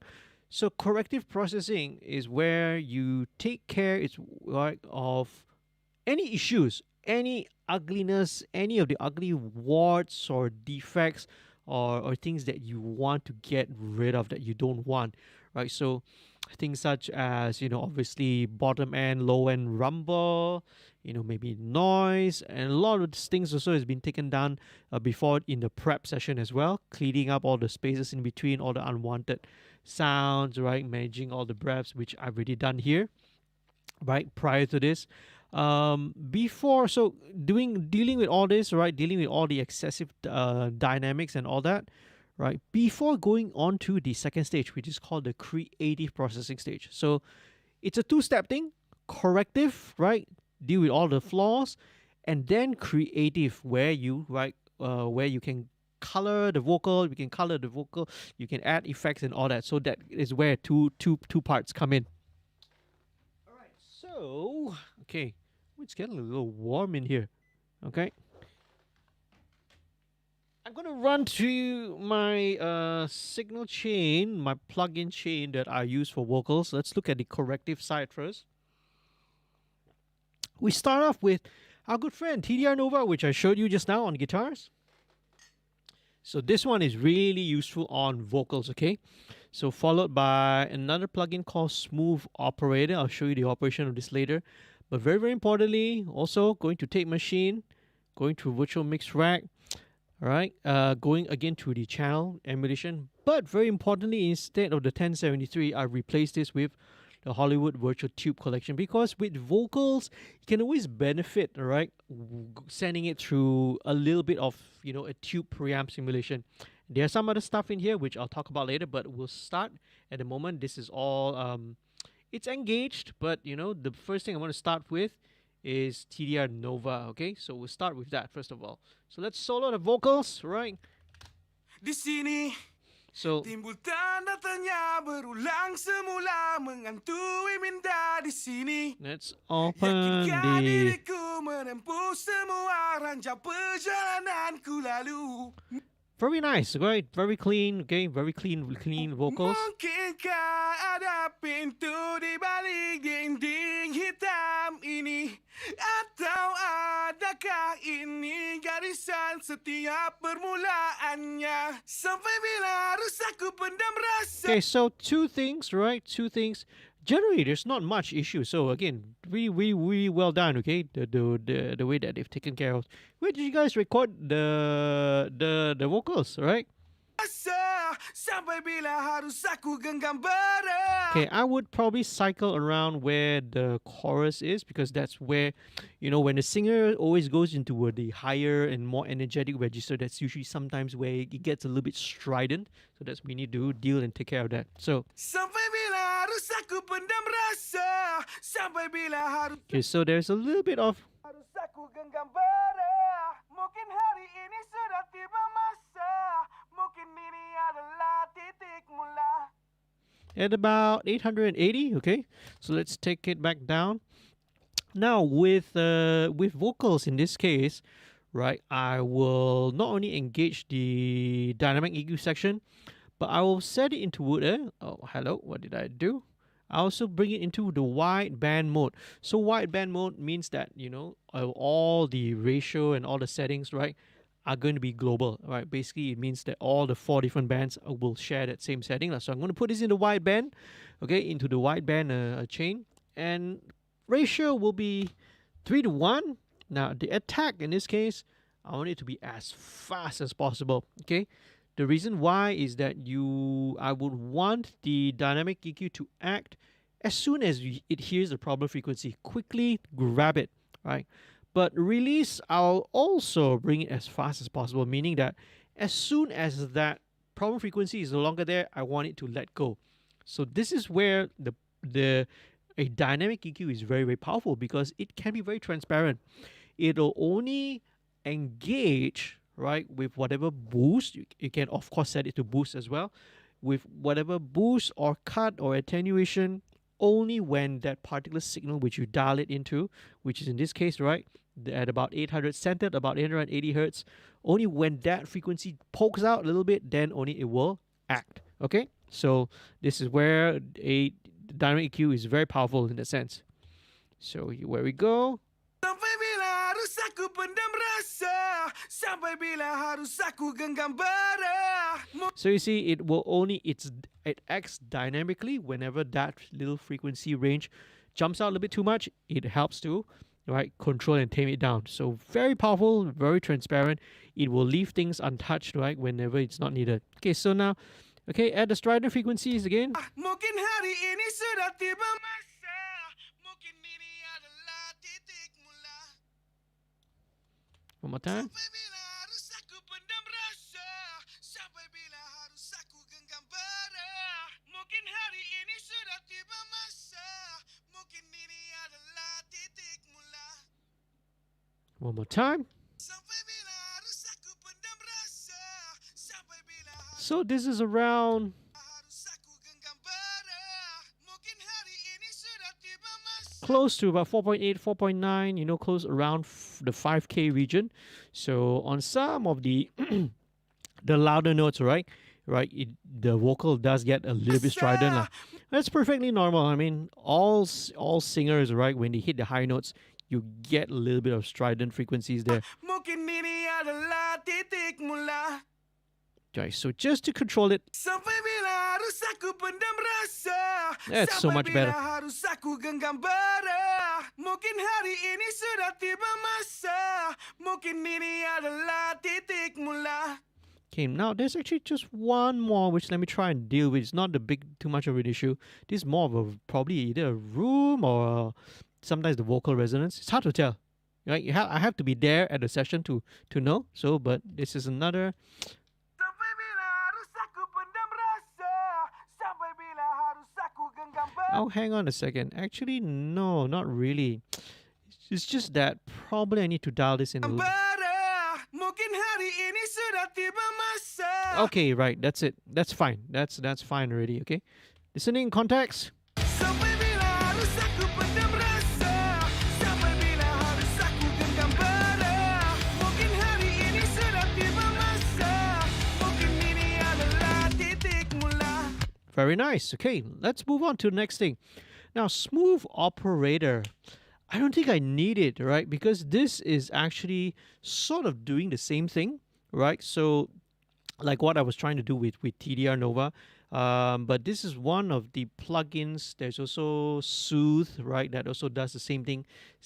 One or two plugins also do a similar thing, but same thing. It's dialing in certain frequencies and sort of attenuating it. This one also has this also has a mix function.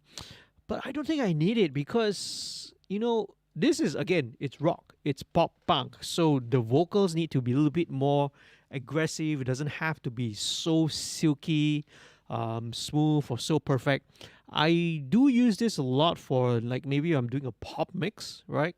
Or pop or R&B mix. But really in this case, it really isn't necessary. So let me jump quickly to the next thing, right? So tape machine, I showed you before already. I mentioned earlier that instead of 1073, I used the Virtual Tube collection. But what I have in here, okay, are, all right, this is FG Stress, which is the model of the, right, the distressor.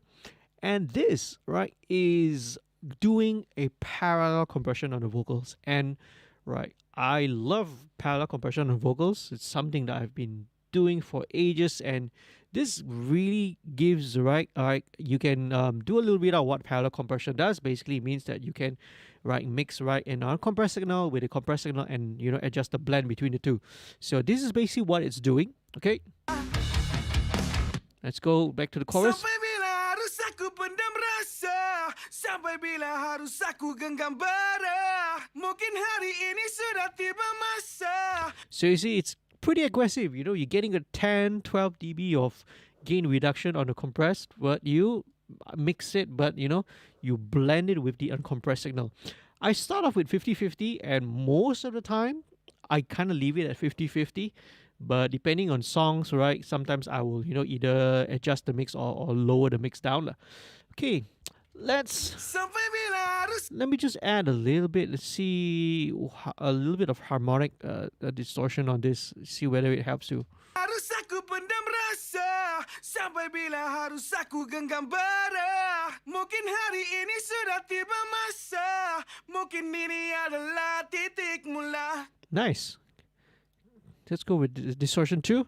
Sampai bila harus aku pendam Bypass. rasa, sampai bila harus aku genggam bara. Mungkin hari ini sudah tiba masa, mungkin ini adalah titik mula. 3 seems to be a little bit smoother. It gives me a little bit more air on the top there. So I'll go with the distortion 3. Okay. Right, next. This is a new module that's coming. Right. This is new meaning that it's already been a couple of months lah.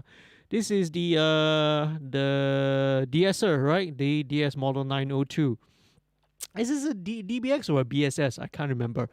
But this really is great because, I think we've been asking for a de-esser inside Virtual Mix Track for the longest time. Finally, they've delivered one, right? And it's made it really, really cool. So here we go. Okay, all right. Sampai bila harus aku pendam rasa, sampai bila harus aku genggam bara. Let's go. Mungkin hari ini sudah tiba masa, mungkin ini adalah titik mula. Okay, right. So I engage this high frequency mode, which is kind of like a split mode, right? So again, beautiful, right? So next thing, one more I'm going to show you is an instance of RCOM, the Renaissance compressor. So this is a pretty fast attack, 2 milliseconds, all right, and a medium fast release, 170. Ratio about 4.4, and what this is doing is very subtle. All this is doing is just capturing the loudest, most peaks. Okay? Sampai bila harus aku pendam rasa, sampai bila harus aku genggam bara. And that's it. Mungkin hari That's all I wanted to do, just to catch the loudest peaks, never more than 1 dB of gain reduction. So all these things in combination, right? The TDR Nova, right? High passing, right? Getting rid of all whatever low end stuff, getting rid of some of the 880 hertz and the 5K region, coupled with the tape, right? Giving it a little bit of the tape flavor, and all of this parallel compression helps to massage and prepare, okay, the vocal for the next stage, which is the creative side of things. And right, so doing all of these things, very, very subtle. So parallel, the beauty of parallel is you can blend, right, the mix of the dry end with the compressed signal, right, to taste. And even this RCOM is just doing very, very, very little. Okay, so let's move on to the next stage. So I send all of this, right? I send a vocal into a group here. Now in this lead vocal group, that's where more things are happening. So let's explore. Okay, first things first, right? So the first thing I will do is I have another 1176 in here.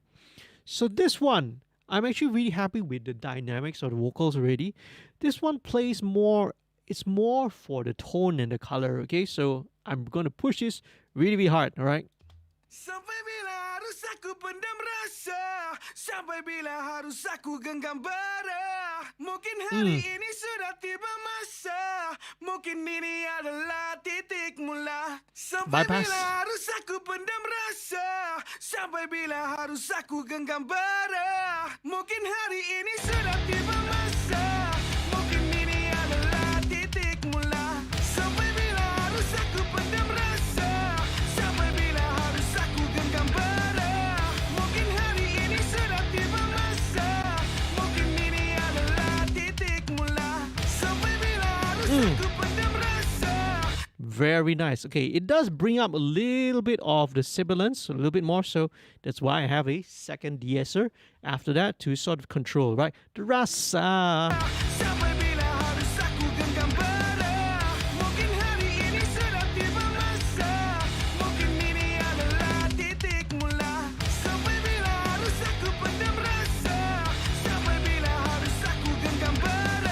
Okay, this Nova actually is not being used, so let me bypass that, right? Disengage that.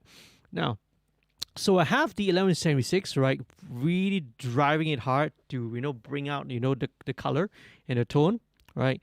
At this point, I'm not using this to actually control dynamics really. This is more of a tone, right, machine, right? And then, all right, lastly, right, DSR here, but I will take a step back and remember, early on I was playing with the snare, deciding where to put the EQ before or after. With vocals here, I deliberately do this. I deliberately, right, run it through this compressor first before checking, right, and pushing, activating this Pultec EQ here. So the reason is that for the same reason what I explained with the snare earlier, what this will do, it's gonna push into the compressor and cause it to react differently. So this is, again, it's a form of EQ, it's a form of tone control, but not in the not in the sort of a traditional sense, because you're pushing it into an EQ. You see, you're pushing it into a compressor. So well, this is a little bit more advanced sort of a tone shaping to the vocals lah, right?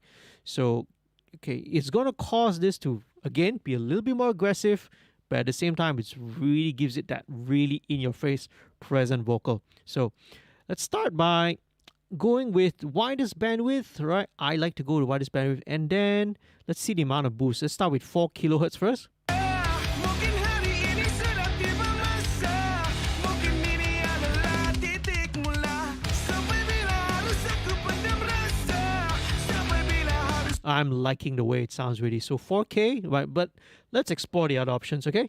Harus aku genggam pada, mungkin hari ini sudah tiba masa, mungkin ini adalah titik mula. Not bad. Sampai bila harus aku pendam rasa, I like 3K. harus aku genggam pada, mungkin hari ini sudah tiba masa, mungkin ini adalah titik mula. Sampai bila harus aku pendam rasa, sampai bila harus aku genggam pada, mungkin hari ini sudah tiba masa, mungkin ini adalah titik mula. Sampai bila harus aku pendam rasa, sampai bila harus aku genggam pada, mungkin hari ini sudah tiba masa, mungkin ini adalah titik mula. I like 3K actually, but just bring the bandwidth down, narrow the bandwidth down slightly a little bit.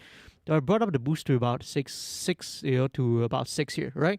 Sampai bila harus aku pendam rasa, So a little bit of low end just to bring a bit of body. sampai bila harus aku genggam pada. Very cool. I like the way it sounds here. But let's check out how it sounds in the verse, okay? Di sini timbul tanda tanya berulang semula, menghantui minta di sini. Yakinkah diriku menempuh semua ranjang perjalananku lalu? Mungkinkah ada pintu di balik? Okay. I'm just having this little niggling, nagging feeling that the vocals, the verse, right? The verse of vocals feels just a tad rushed. I'm just gonna take a little bit of creative liberty and just nudge this back by a tiny touch. Di sini timbul tanda tanya berulang semula, menghantui minta di sini. It feels better. Timbul tanda tanya berulang semula, menghantui minta di sini. Timbul tanda tanya berulang semula, timbul tanda tanya berulang semula, menghantui minta di sini.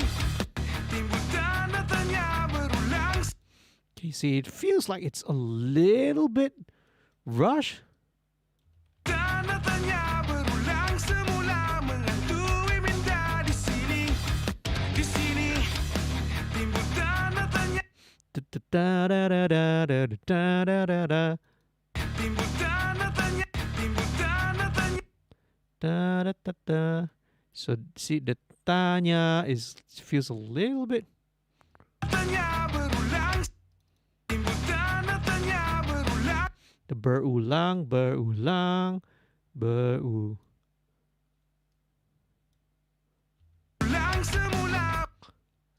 semula. Okay, just a tiny nudge back. Okay, the menghantu is definitely feels early. Okay, that's a bit too late. Just a nudge. Minda is a bit too fast.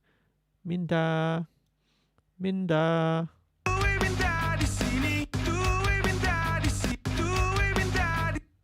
Okay, the da is a bit early.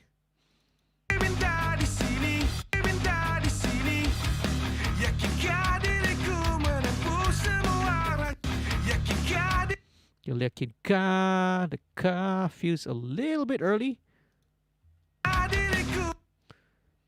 Okay. So the diriku also feels a touch early, alright? Diriku.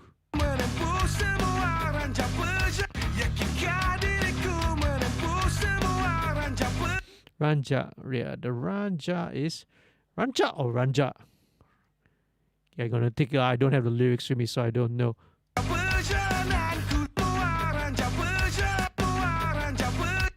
Ranja, Ranja.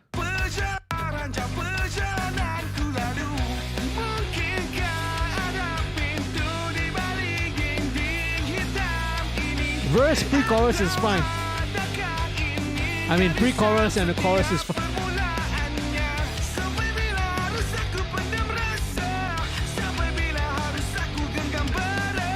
Very nice, okay? Superb. All right, so few more things, okay? Now, sometimes I have this MV2, but again, I don't need it, like, because it's already delivering right, I'm already getting the right energy level out of it. Maybe I will add a little touch later on. We'll see how. But what I will do is I will drop in vocal rider. So vocal rider is similar to what bass rider does, but this one is more geared and tuned towards vocals, right? Vocal frequencies. So again, this is just very subtle. Again, very subtle level control, right? Set the target level, volume level, and right.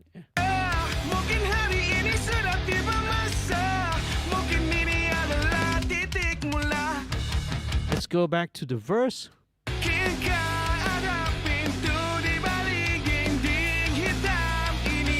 Okay, it's definitely made things a lot louder, right? So, but so I gonna need to compensate the output.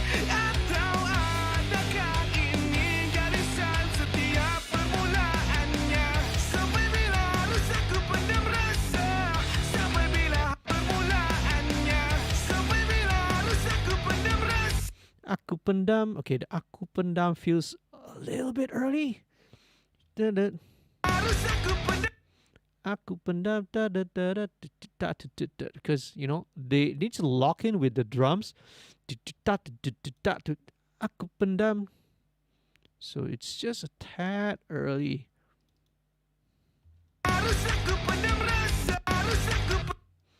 Pendam ras. Pendam. Okay, let me just nudge all of this a little bit.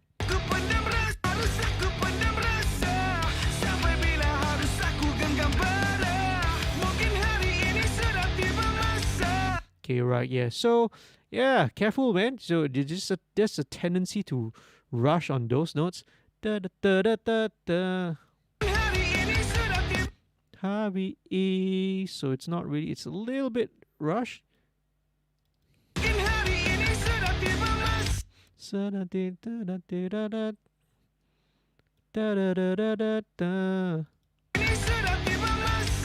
The tiba, right? So the ba is also a little bit early.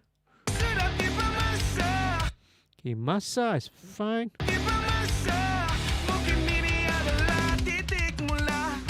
Yeah. There you go. That's much better. Nice. Lovely. Lovely, lovely. Right. Da-da-da. What is okay, hang on a second, let me just check this important message that I got coming in.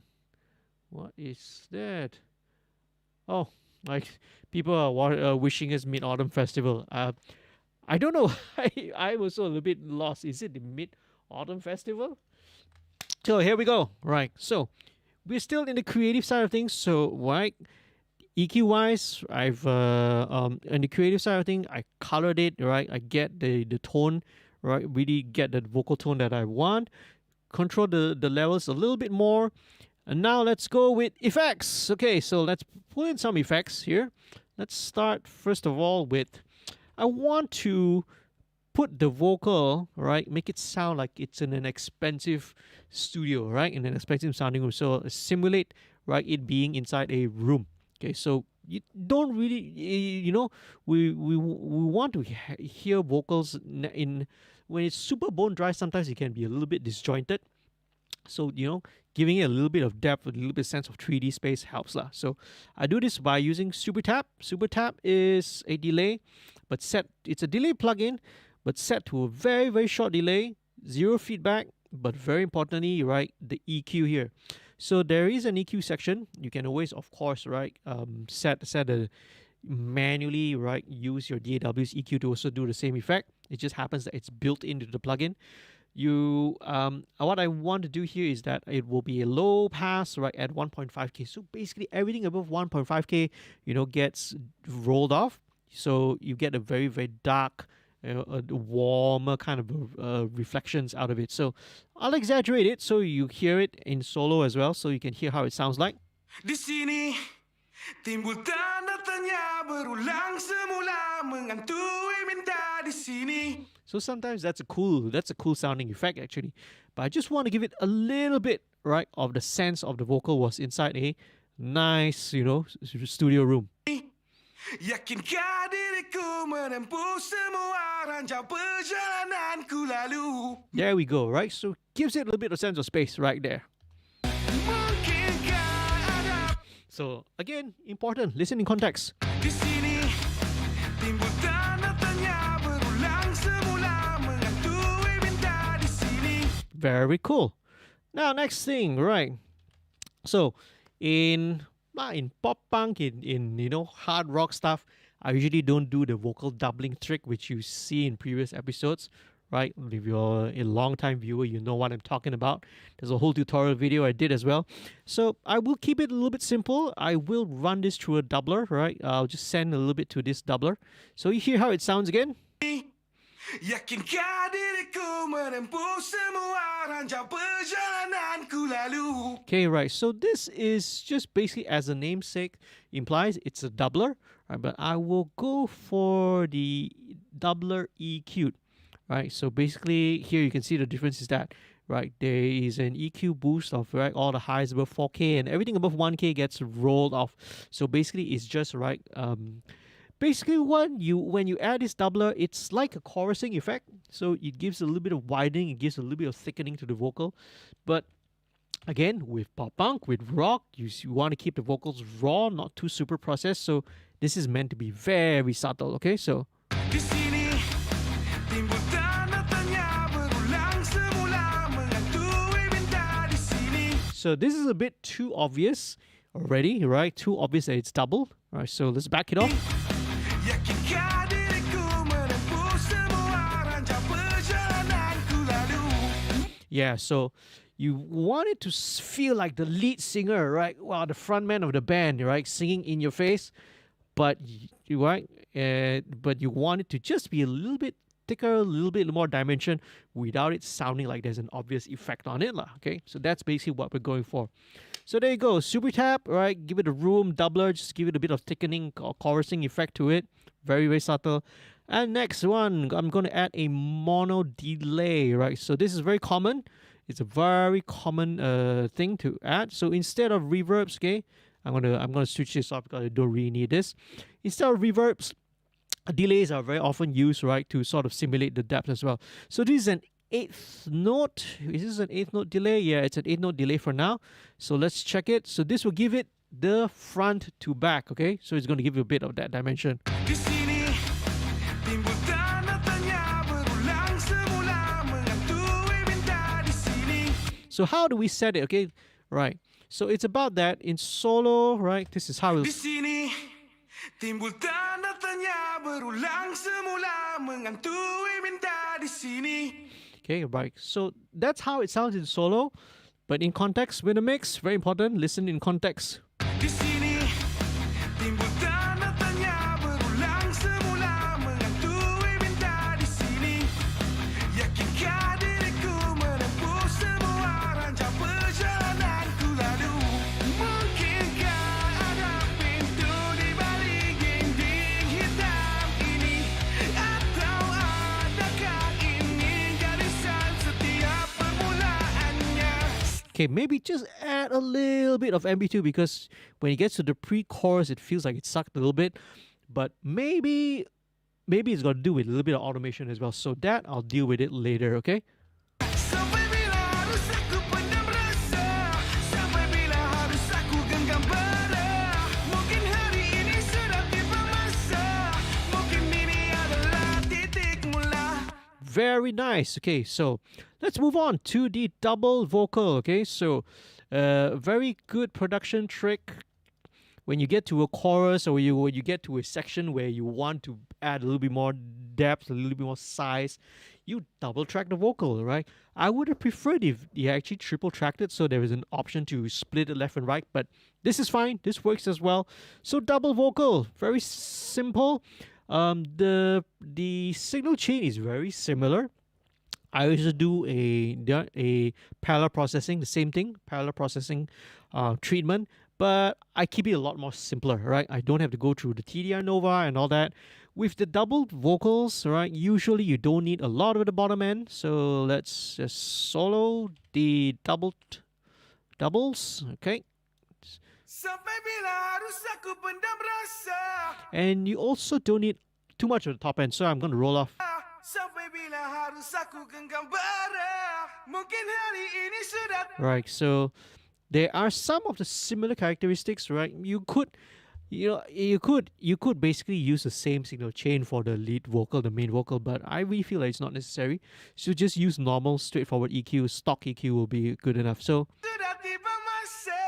Mungkin ini adalah titik mula. okay, let's cycle that. Sampai bila harus aku pendam rasa? So 2.6K, let's get rid of the. Sampai bila harus aku genggam bara? Mungkin hari ini sudah tiba masa.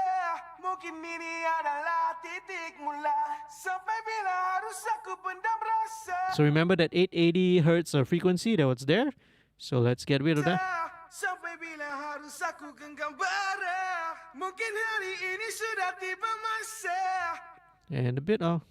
Mungkin ini adalah titik mula. Sampai bila harus aku pendam rasa? So at about 5K, let's get rid tone it down a little bit. Harus aku genggam bara? And then let's blend it in. So again, with the double vocals, right, with rock, I would say maybe with pop punk, right, and stuff like that. We're not really trying to make it sound like the vocal is. Oh boy, here we go. All right, here comes the bots. Let me get rid of all this first. Hang on a second, There goes all the bots, right? Report. If we find this content to be in violation and okay, hello, how do I get rid of this? And remove.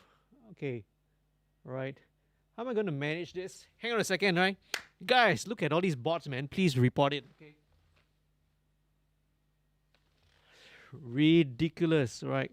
So I need to get someone to help to moderate the chats. Okay, how do I put user in timeout, hide user on this channel? Please report all these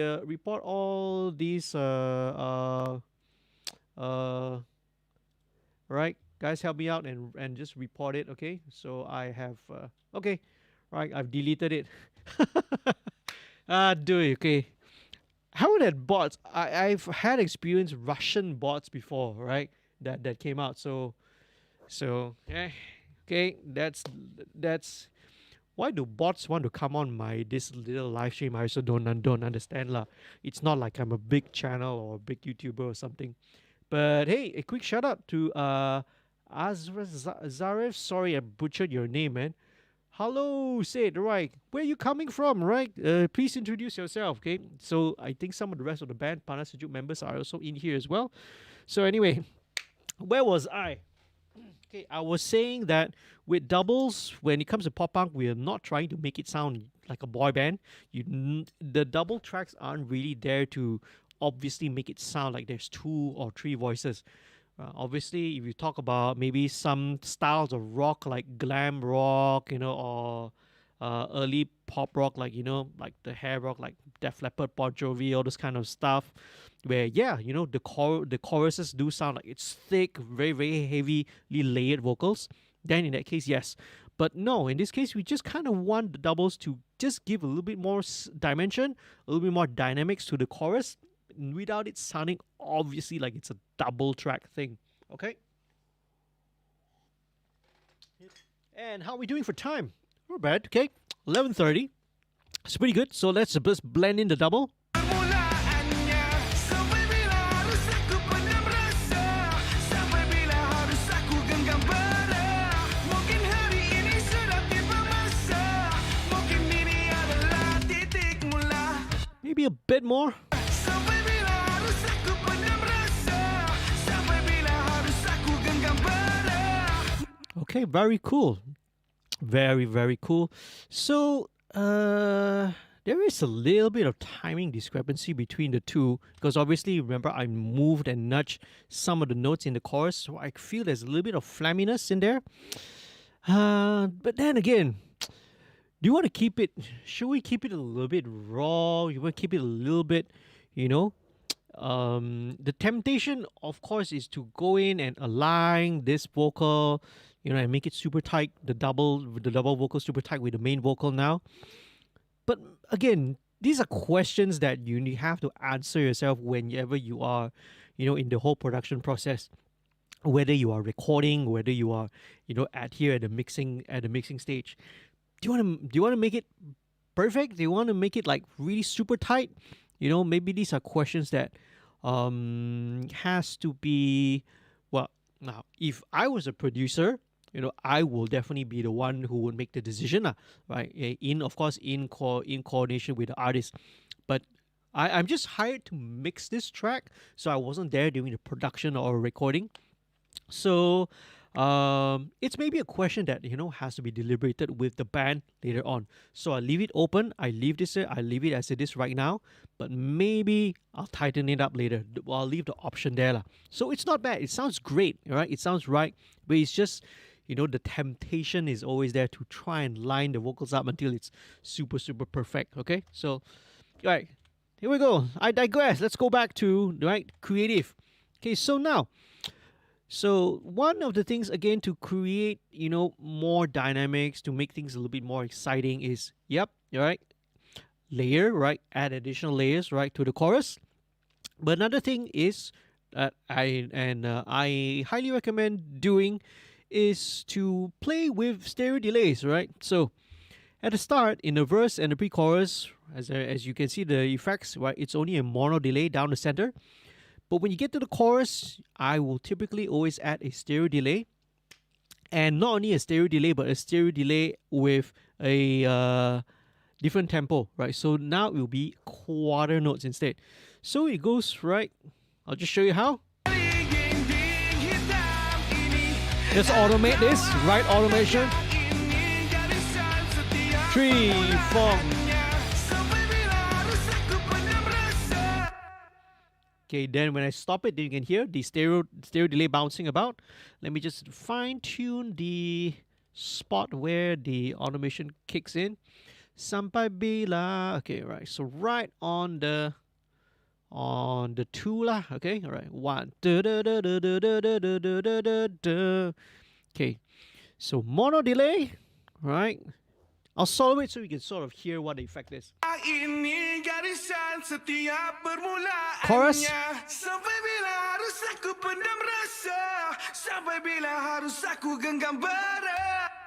Sounds like it's a lot bouncing around, but again, in context with the whole band, Setiap permulaannya. Sampai bila harus aku pendam rasa? Sampai bila harus aku genggam bara? Mungkin hari ini sudah tiba masa. Mungkin ini adalah titik mula. you know, I am once again tempted, very, very tempted to do this one thing, okay? And again, it depends. I have to check with the band whether they're okay with this or not, okay? But I feel like, again, to add a little bit of size and dimension to the chorus vocals, I'm gonna add and put in like an octave below. And this is gonna be done with Alter Boy, okay? Little Alter Boy from Sound Toys. So I'm gonna have this kick in again, only in the chorus. So let's check it out, solo it. Sampai bila harus aku pendam rasa? Sampai bila harus aku genggam bara? So it's a whole octave below. Let's give it a bit of drive. Mungkin hari ini sudah tiba masa. Mungkin ini adalah titik mula. Okay, let's play with the foreman, so maybe a bigger sounding voice. Sampai bila harus aku pendam rasa? Sampai bila harus aku genggam bara? Mungkin hari ini sudah tiba masa. Okay, so with a bigger foreman, right? With a much deeper sounding foreman, I will bring the mix down. Mungkin ini adalah titik mula. So, very important. Again, let's listen to how it sounds in context, okay? In context, always important. Okay, so let's start first of all with it in bypass, okay? Atau adakah ini garisan setiap permulaannya? Sampai bila harus aku pendam rasa? Sampai bila harus. So very, very subtle. It's meant to be subtle, okay? And did the right automation? Okay, right. I think the automation did not engage. Let me one more time. Okay, there you go.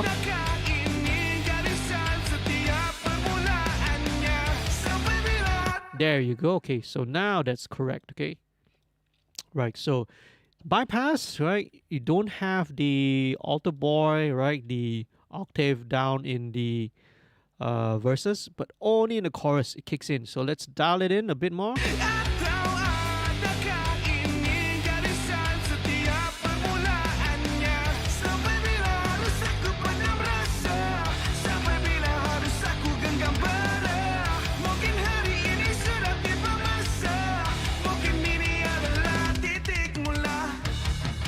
One more time.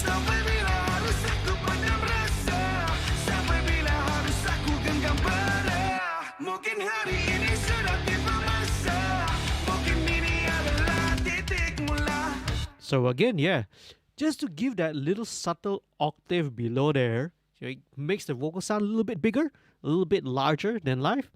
Yeah, blend in. I probably need to blend in the double a bit more.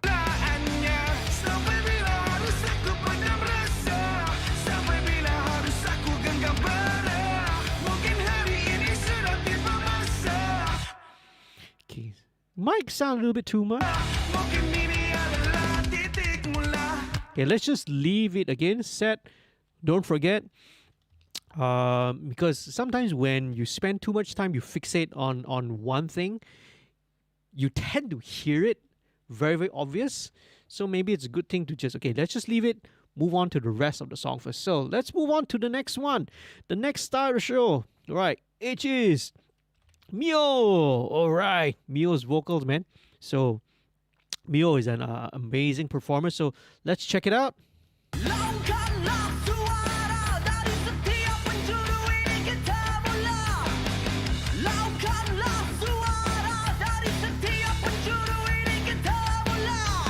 Sounds good already on its own, man. Okay, all right, sounds good already. So just a little bit, same thing. Corrective processing.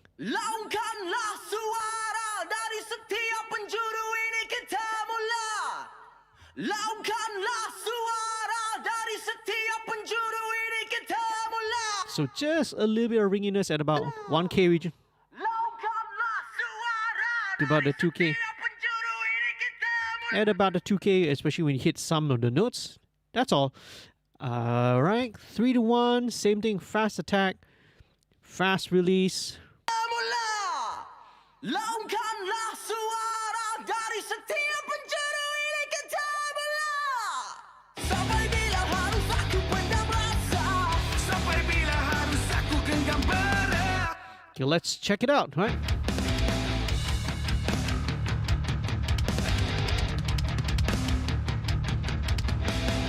Laungkanlah suara dari setiap penjuru ini kita mula. Okay, let's turn on the R comp as usual. Laungkanlah suara dari setiap penjuru ini kita mula. Laungkanlah suara dari setiap penjuru ini kita mula. Laungkanlah suara dari setiap penjuru ini kita mula. Sampai bila harus aku pendam rasa? Sampai bila harus aku genggam berat? Mungkin hari ini sudah tiba masa. Mungkin ini adalah titik mula. Okay, so the interesting thing is that because with the different contrasting right vocal tone between between Mio and Akmal, so we got to find a good compromise. So Mio's got because of his range, he's got quite a lot of that, that 6-7K, that presence there.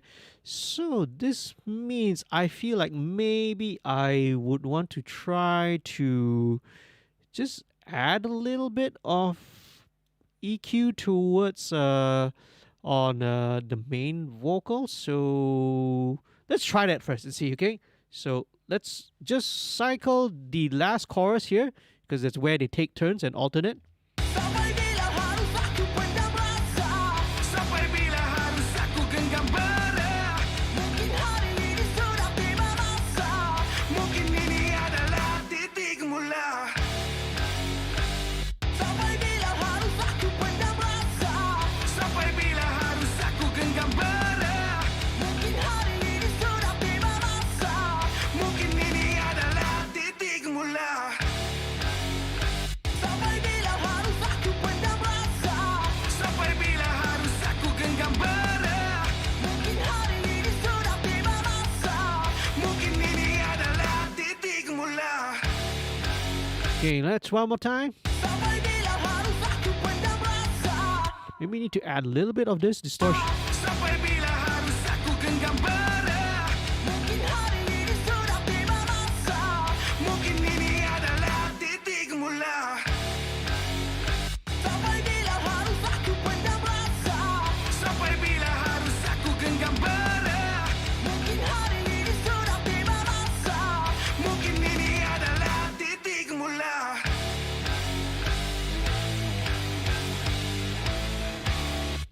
Let me just take this down a little. Sampai bila harus aku pendam rasa? Sampai bila harus aku genggam berat? Mungkin hari ini sudah tiba masa. Mungkin ini adalah titik mula. Okay, very cool. All right. Okay, so this is like a good middle ground between the two. Okay, let me just dial in. Maybe the double will help to sort of match the two a little bit more. Let's check out the double of Mio. Aku pendam rasa. Sampai bila harus aku pendam rasa? Sampai bila harus aku pendam rasa? Sampai bila harus aku pendam rasa? All right, take out a lot of that five. Sampai bila harus aku pendam rasa? Sampai bila harus aku pendam rasa? Sampai bila harus aku pendam rasa? Sampai bila harus aku pendam rasa? Sampai bila harus aku pendam rasa? Sampai bila harus aku pendam rasa? Sampai bila harus aku pendam rasa? Sampai bila harus aku genggam berat? Mungkin hari ini sudah tiba masa. Mungkin ini adalah titik mula. Okay, let's listen to Mio. Laungkanlah suara dari setiap penjuru ini kita mula. Laungkanlah suara dari setiap penjuru ini kita mula. Right. So okay, let's give Mio's vocal just a little bit of that pokey, a little bit more slightly pokey mid range there. Maybe that's what's needed. So 1.5K.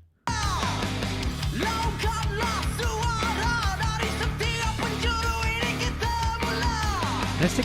Laungkanlah suara dari setiap penjuru ini ke tanah.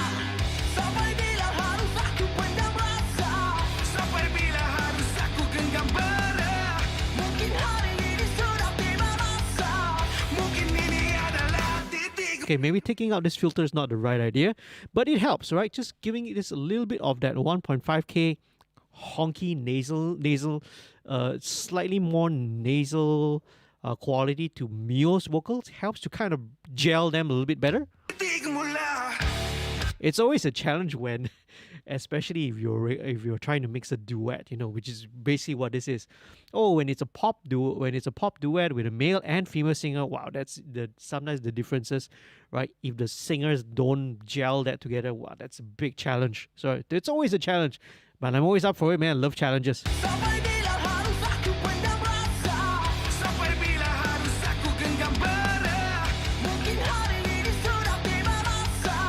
Mungkin ini adalah titik mula. Maybe even a bit of 800, you know, maybe a little bit of 800 here. Sampai bila harus aku pendam rasa?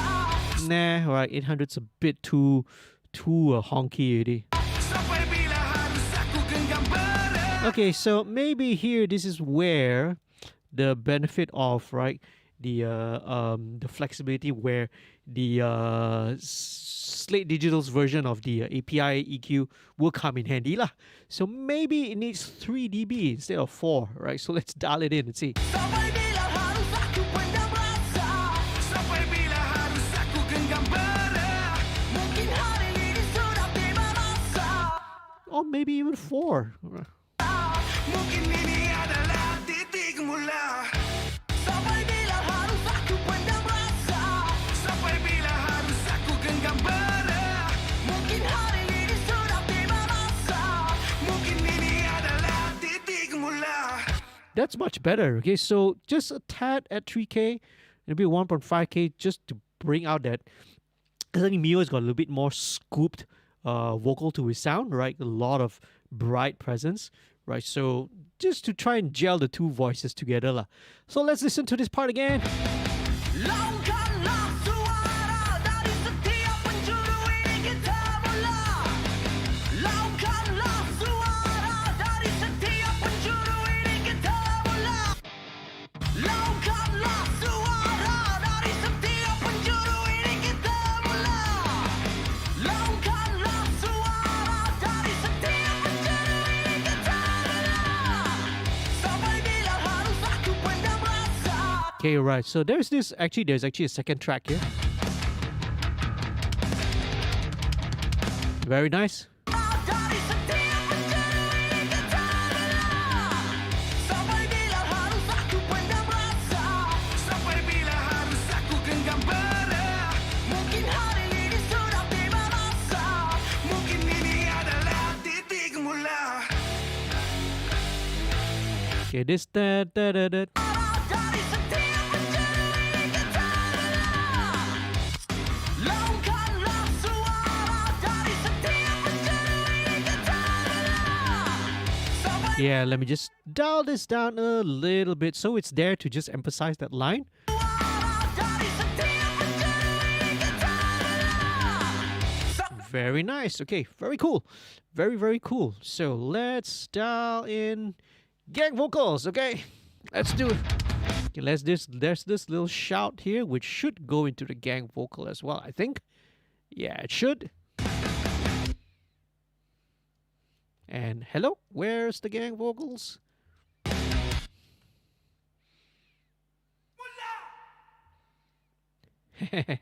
Very cool. Mullah.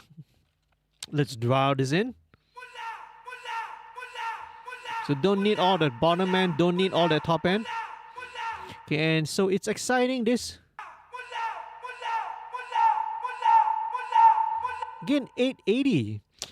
This number is coming up, right, frequently. So this either means that the mic has got this, it can be either the mic has this ringing resonance frequency at 880.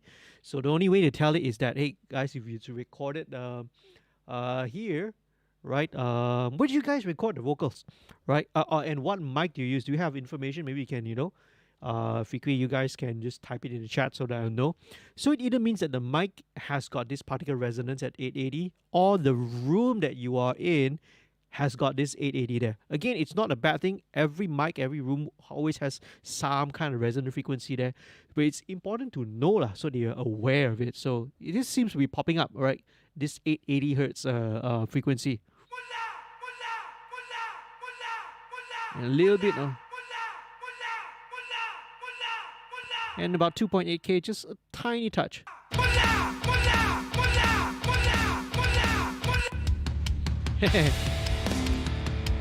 And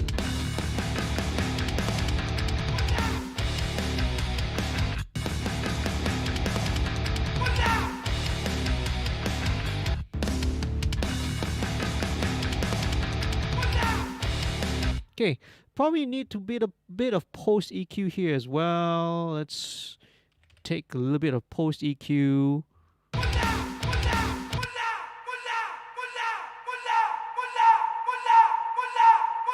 So about, yeah, around that range, 980. That's better.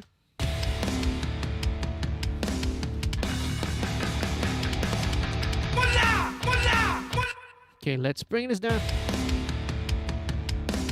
1, 2. Okay, let's automate this for a second. Yeah, let me just deal with this. Probably 10 dB down.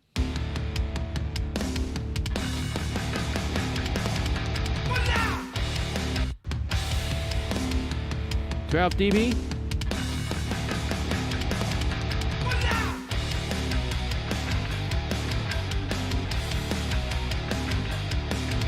All right, okay, let's just set it there and let's move on. Gang vocals. Very nice. Okay, so let's take a look at these. So this one sounds like they're all done in pairs. Yep, right, if I'm not mistaken. Very cool. So it's done in pairs. All right, so let's treat all of them one by one differently. Let's go with the first one. So it could be, I think all of you guys did the thing, right? Hey, hi, Awal. Hi, Awal. Thank you for joining si Barang Baik. Okay, thank you very much, man.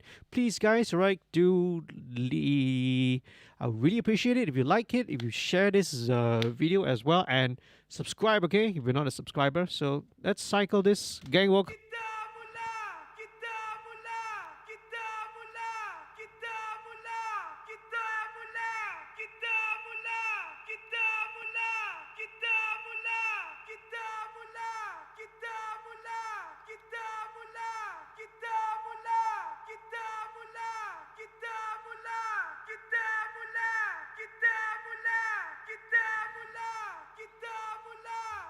Okay, let's cut this out.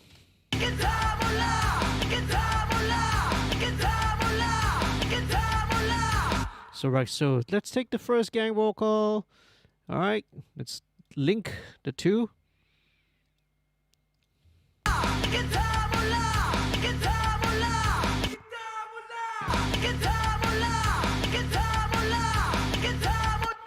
Let's put the reverb a little shorter.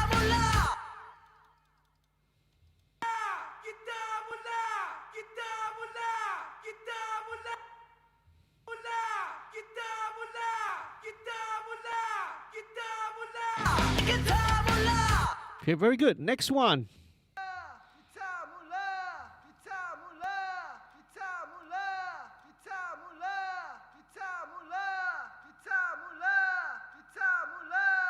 Okay, right. So I guess it's, or maybe it's Akmal's vocal. So again, it could be different reasons. It could be the it could be the voice itself. It can sometimes be the mic, sometimes be the room. It's hard to tell. You have to, the more you record, the more you will notice these sort of things lah.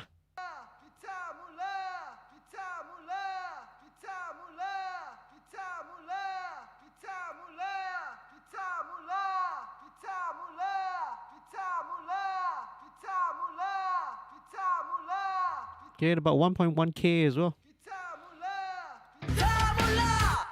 So let's copy this.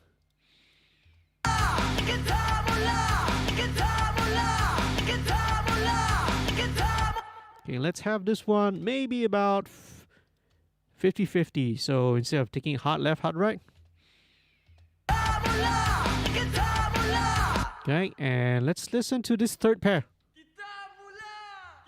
Okay, right. So kita mula. So let's.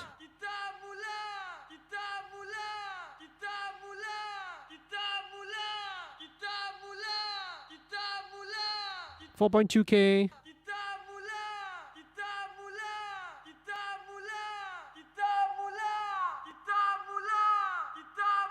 And 1.2K. Let's copy this over. Save. Let me see. What's the fourth pair? Okay, these last four are kind of similar, so I would start by spreading them out. First one, left, right.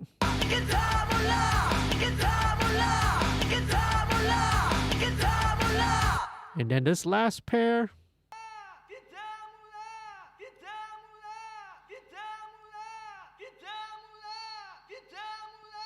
At about 4.5K.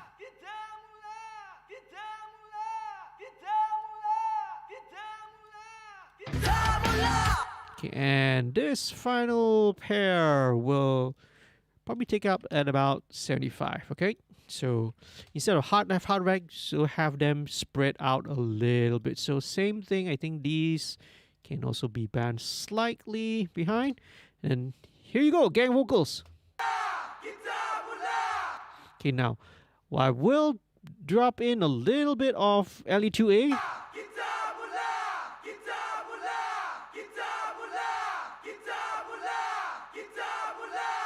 Okay, now so that I think is that.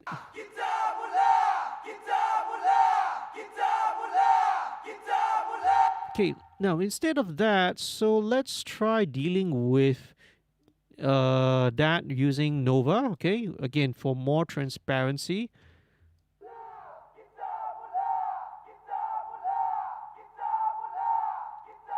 So let's take the gain down, threshold, right, slightly wider Q.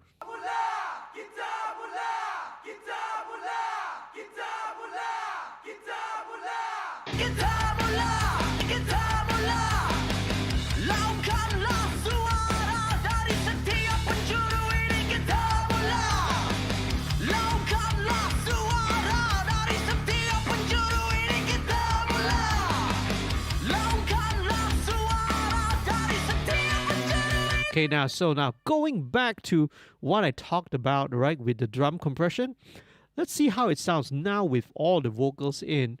What if I back off on the attack? Okay, so again, these are all considerations that, you know, mixing is again not a linear process.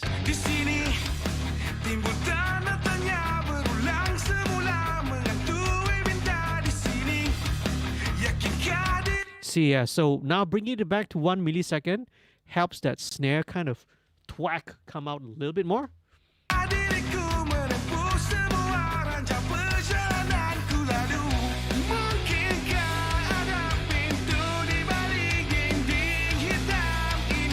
Okay, right, so now before going back into all the other guitar parts, I'm gonna jump now into the stereo bass, the master bass section, okay?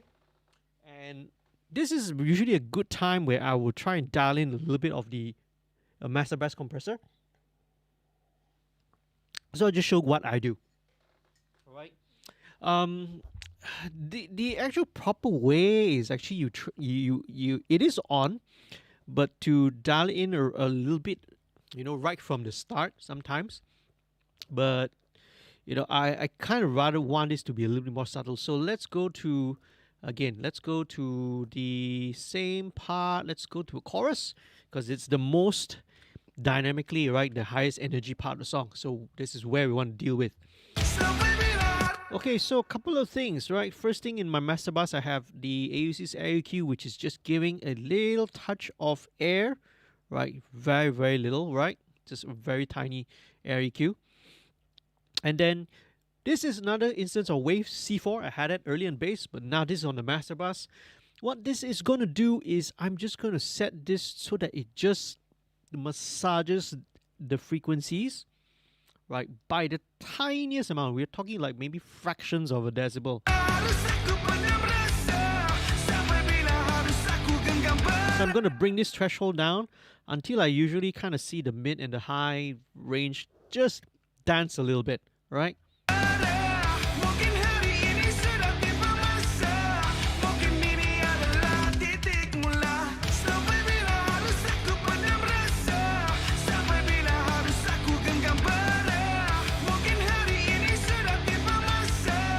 So interestingly here, the ride seems to have disappeared. So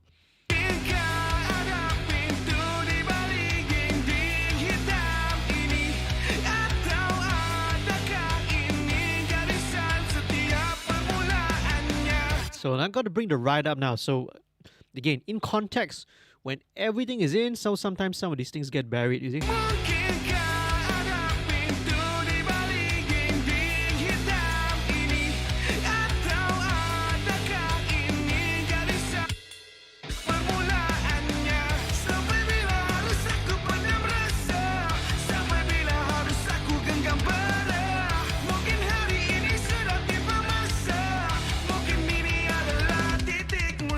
Okay, there you go. Okay, so now let's go back to where we left off. We're talking about the stereo bus.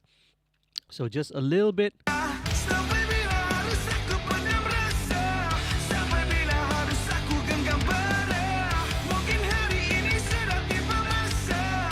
you can see, just barely moving, okay? The gain reduction is just barely moving up there. Now, sometimes I will bypass this and decide whether I want it or not, because there have been times where, you know, again, it's always good to do all these things. So even though I do have all these processes as part of the template, right, sometimes you'll be surprised. Sometimes bypassing it actually sounds better. So, you know, at the later stage on, I will probably, you know, evaluate and see whether should I bypass this or not, or leave it on, okay? But for the time being, for demonstration, for the purposes of, you know, the demonstrating in this live stream, I'll leave it on, okay? So let's go on.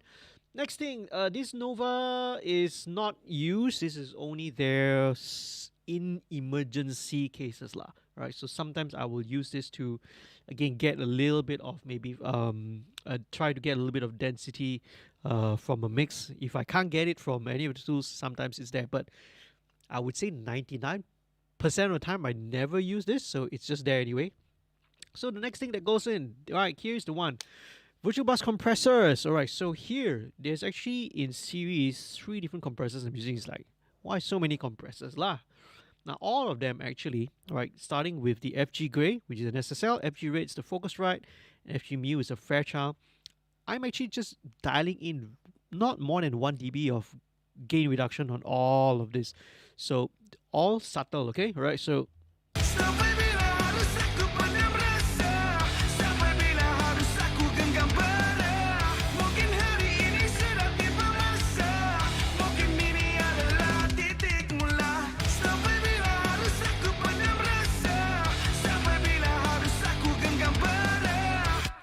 maybe a little less, even at 14 here. Let's listen. Bypass.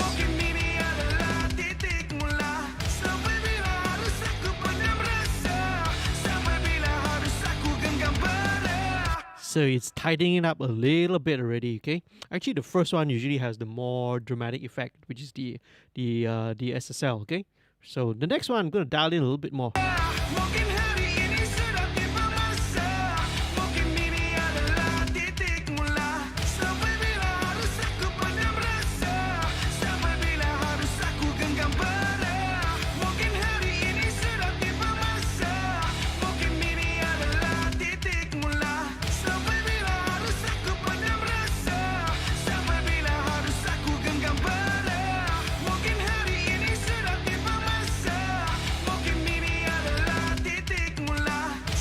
And lastly, the FG Mu. Right?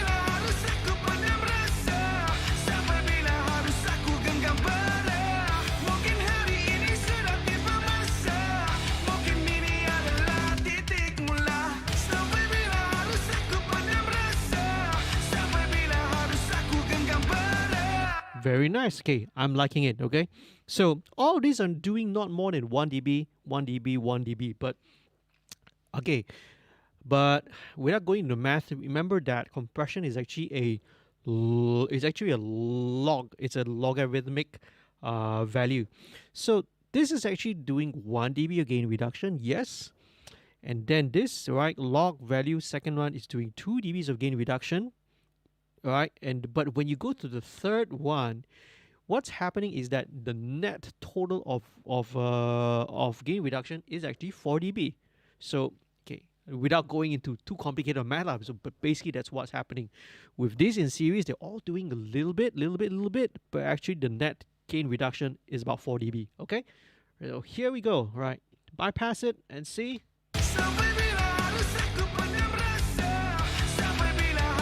Obviously it sounds better the way with this, because it's, you know, things with the FG Mu is definitely adding a lot of color to it as well.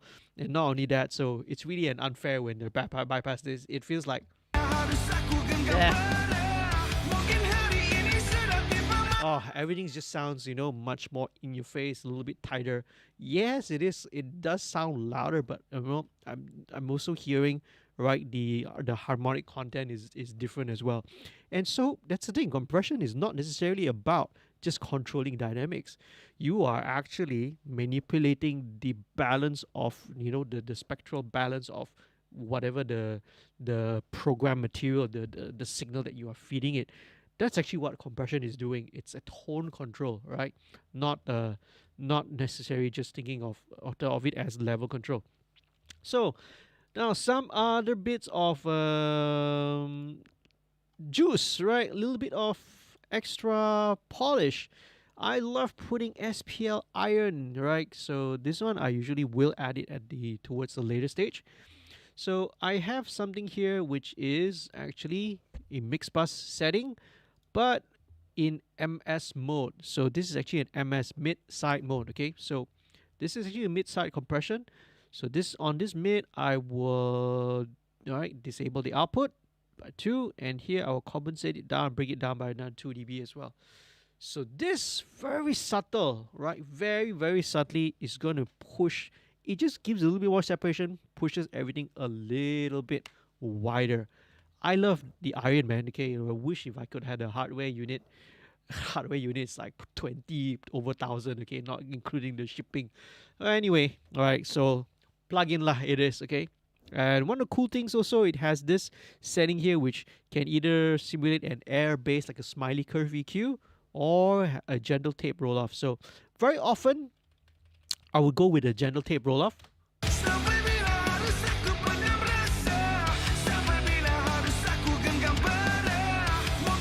Bypass.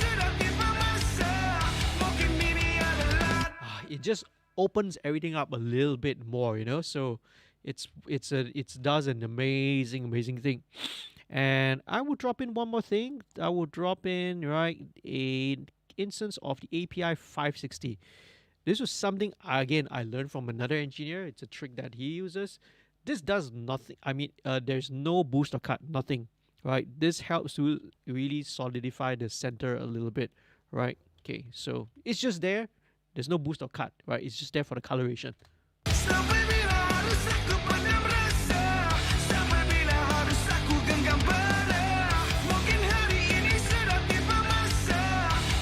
Okay, very cool. Now the snare again. Now with vocals, with everything in, it feels like the snare, right? It needs that bite back again. So.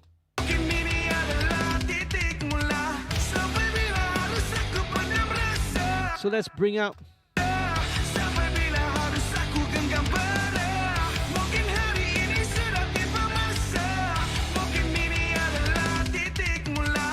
Yeah, so you know now it feels like it needs to bring up at in solo. This 9 dB boost is probably going to like rip your head off. But in context, again, it sounds just about right. Okay, you know, it's brings that bite and the presence to the snare back again. All right. If you ever watch like CLA mix sessions and videos, right? You know, he's on the SSL. He cranks that high end like 10, 12 dB on the highs, and that's exactly why. See, because in context with the mix, this is what it needs to cut through. So here we go. Almost there. Okay, let's go in with the. Now only do I bring in all the other additional guitars. Why do I leave all this stuff for the end? Because again, I feel that the vocals are the most important thing in the song. Yeah, no doubt. In rock, in punk rock, any kind of heavy, hard, aggressive rock, yes, the drums, the bass guitars are important. But in the end, the listener is going to gravitate to those vocals. So that's why I feel like bring in the vocal as early as possible, get the vocal treatment done right. Then only do we come in and bring in all this. These are actually all these other lines and stuff is more of supporting roles. So that's why it should function in such a way. So let's listen to what all these are doing. Okay, so check it out. Very cool line.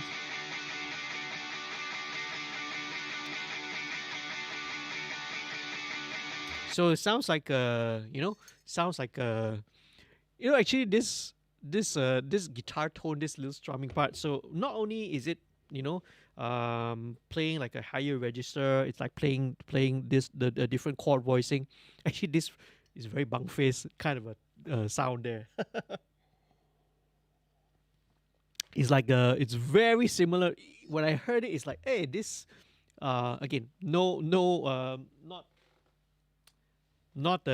trying to denigrate. It's just a in mentally in reference back, it sounded like a malam ini kita punya lah.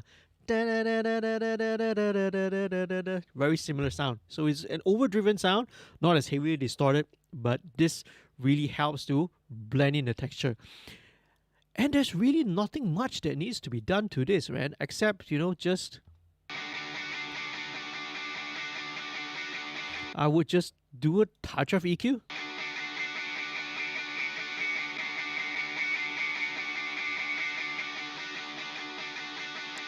Take away a little bit of the top end and copy the settings over, and let me just link the two. Right? Good work, correct? It's all double tracked.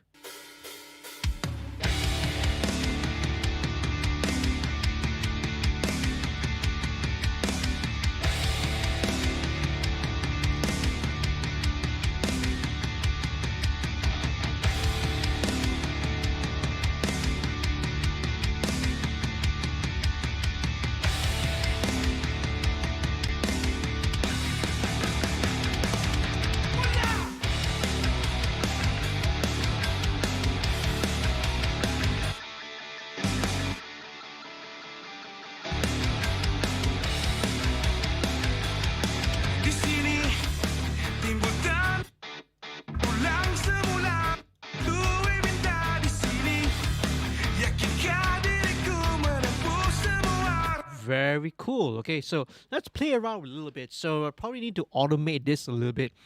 This drive guitar, I may want to drop in just a touch of room reverb, just a little bit. And to do that, I'll just use a very, very simple BX Rooms reverb. A very, very short reverb, okay? Just a little room ambience reverb, okay? So just to give it a bit of...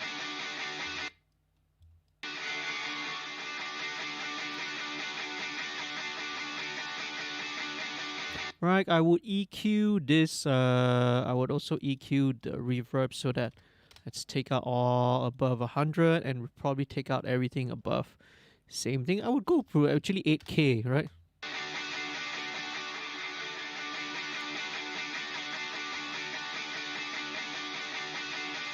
And that's it, right? Just a tad of, just to sort of give it a little bit of different separation between this and the main distortion guitar.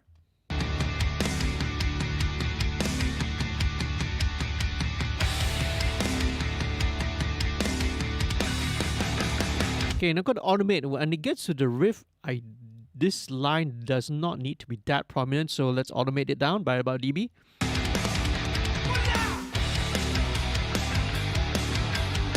I would rather let that... Alright, but it's there to just give a bit of texture, so bring it down about a dB.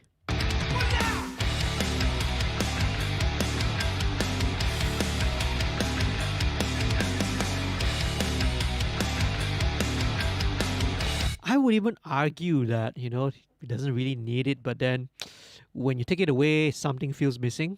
So it's just there as a texture lah, okay? Di sini timbul Okay, now here, when it gets to the verse, right, this I want to bring this up. di sini timbul tanda tanya berulang semula menghantui minta di sini yakinkah diriku Okay, and not only that, let's do something. I want to automate the pan.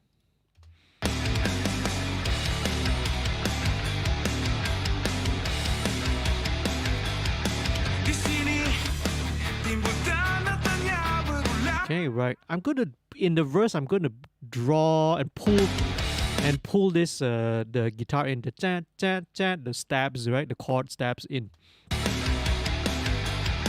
di sini timbul tanda Bring it a little bit more in the middle, you know, just like about 75% lah. Okay, and again, this is more for dynamic build up, right? So that in the verses things are a little bit more narrower, and then when you kick into the chorus, it's full on hard left, hard right, maximum width, right? Okay. di sini timbul tanda tanya berulang semula menghantui minta di sini yakinkah diriku menempuh semua ranjang perjalananku lalu mungkinkah ada pintu di balik dinding hitam ini atau adakah ini garisan setiap permulaan Chorus. sampai bila harus aku pendam rasa sampai bila harus aku genggam pena mungkin hati bermasa mungkin ini adalah titik mula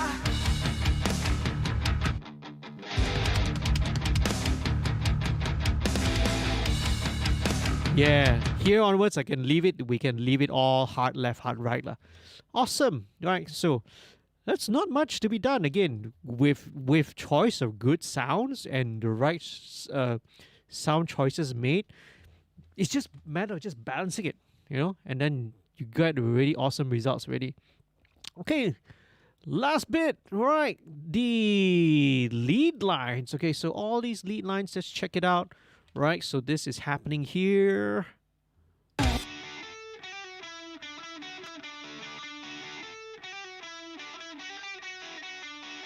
Okay, right, let's take out some of the.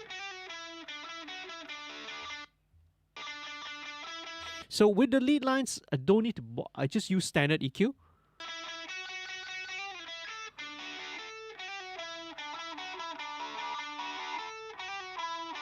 Right, there's a bit of honkiness about.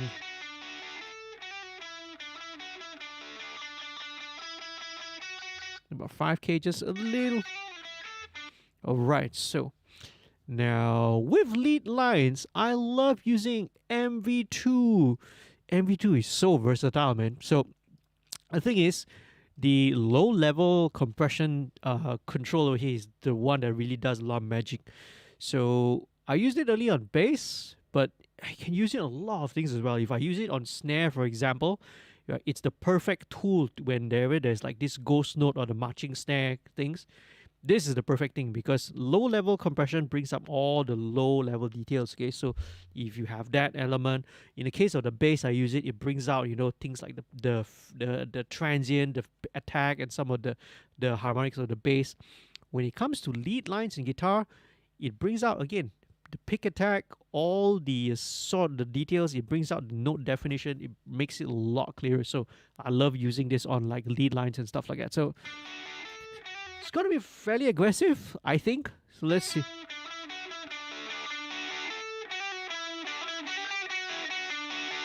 So it's going to be way, way louder than what it is originally. So compensate. Bypass. 6.5 dB.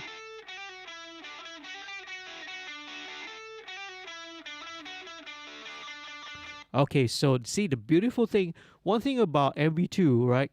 So now, because it's brought up all the low level stuff, so some of the notes that get get lost, right? This lick, it brings it up front, but it has not touched because it's not compressing, in the traditional sense of the word. It's not touching all the notes which are clearly heard. It's just bringing up those notes which were a little softer, so it makes this whole lead line, a lot more even. Okay, so if I suspect this is also a double, yeah, it's the same thing. So let's just copy the settings over, right? Keep things simple, right? KISS, keep it simple. And you can whatever the second S, you can guess what it stands for lah.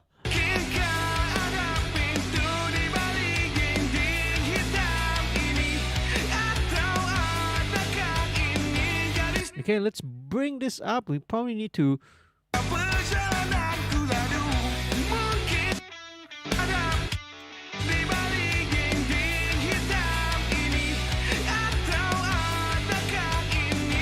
Alright, okay, so we need to bring this level up a little bit because gain structure wise it is a little low.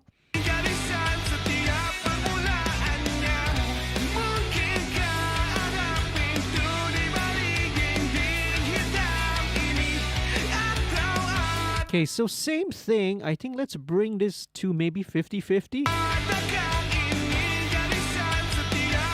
Maybe 75 actually, alright? 50 is a bit too much to the center and starting to fight with the vocal, right? So bring it up about 3.5 dB.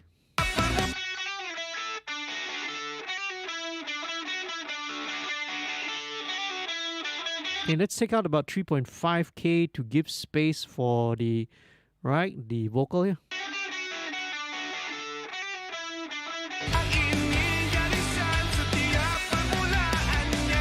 Right, okay, so for all these lead lines, I love using a couple of plugins here. So I'm going to add in, this is Multiply from Acon.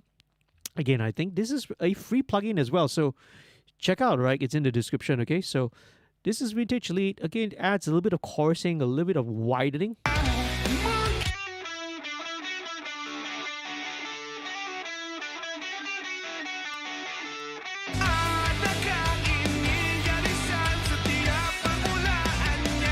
Okay, right, and it's just a little bit of slight delay just to give it a bit of space and a little bit of dimension.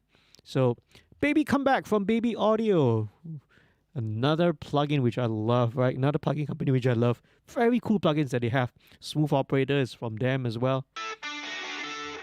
Okay, so let's go with a wide. Okay, wide. Let's go with wide and ping pong. Let's check it out.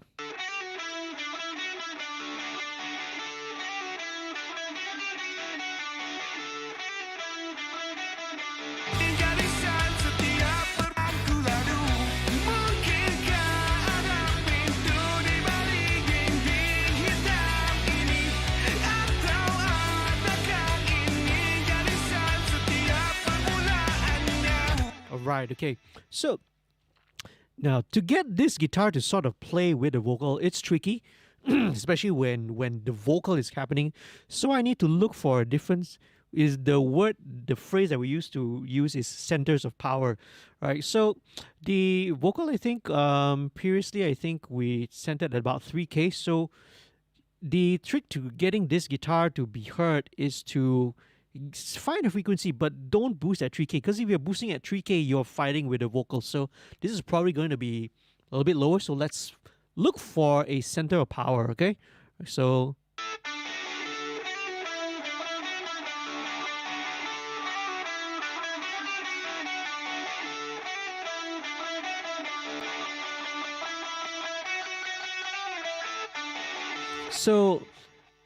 okay, this is again in isolation. Let's listen in context. This is about 720 hertz. So this is kind of where the fundamental note is. So let's try and bring it out.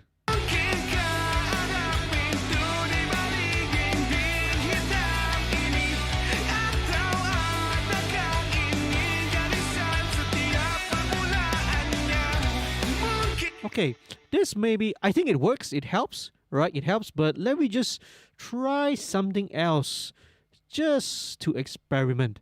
And this is actually one of the areas where Surfer EQ is very good at. So let's see whether this works or not with Surfer EQ, okay? So it's going to try and track the note. Let's see whether it can track the note or not.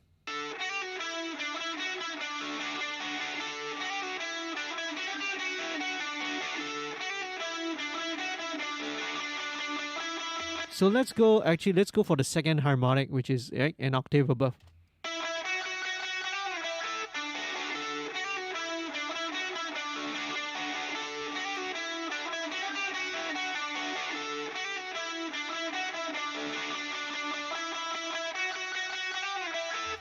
Okay, let's listen in context, because the cool thing about Surfer EQ, let's listen to it, okay? It should.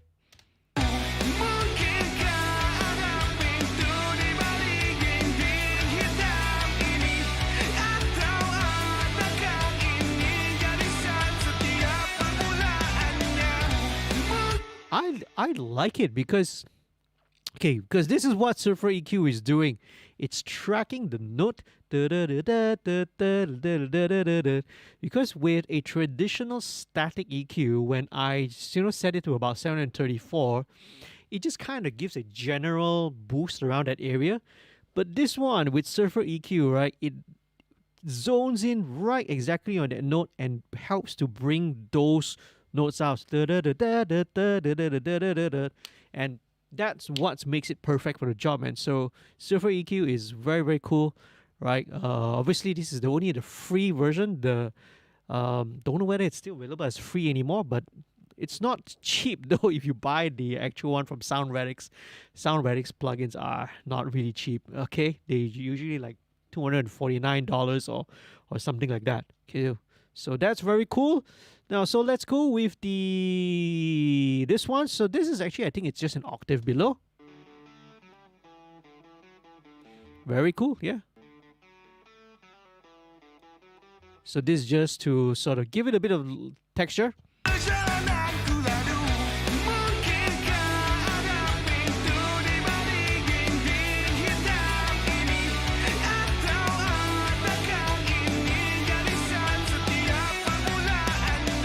Oh, hello. 5, okay. It's not -5. That sounds to work. That sounds like it works, okay? Let's check out this little part here.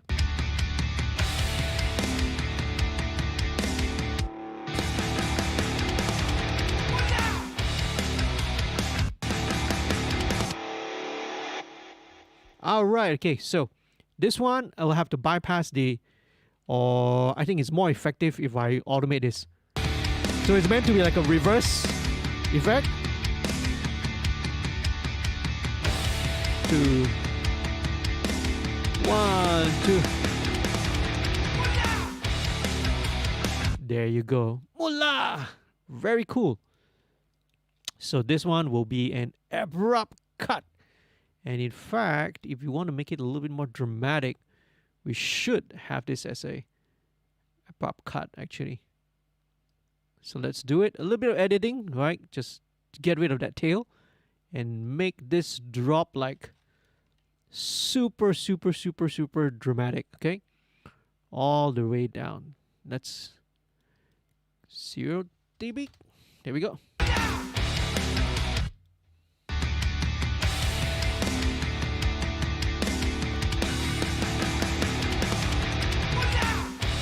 In fact, let's make this even tighter. Let's tighten up this distortion by, let's get rid of the tail. Right, let's get rid of the tail.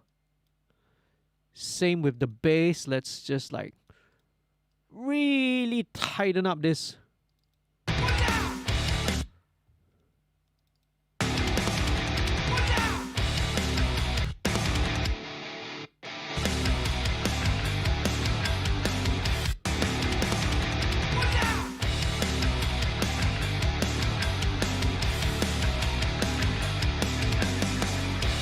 Then we bring this back up.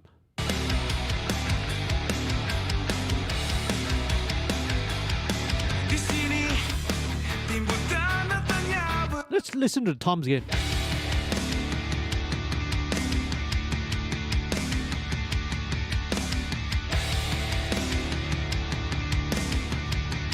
Okay, right. It could use with a little bit of bottom end.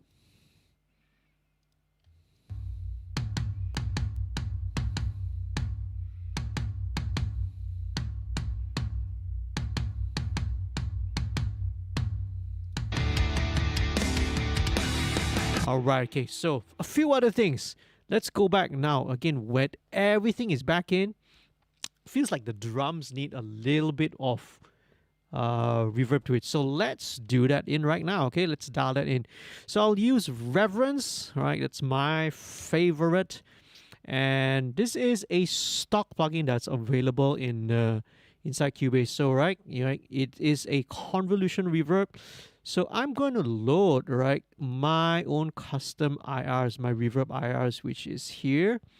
By the way, you can also download if you sign up with the my mailing list. Again, details are down in the description. You can actually get all of these impulse responses which I collected over the years. So I'm gonna dial in this one, which I like. Right, it's the good old Yamaha SPX 990 snare plate setting. So let's listen to this, just the overheads alone.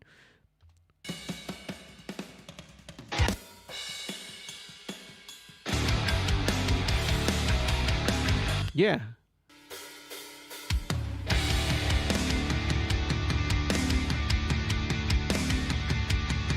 Nice. Okay, then maybe just dial in a little bit of the same reverb on the tom group.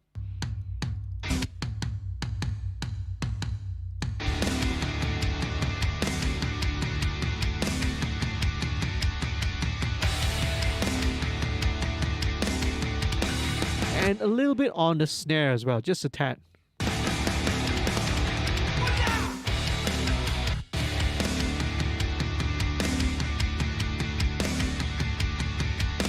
So let me just EQ check the reverb.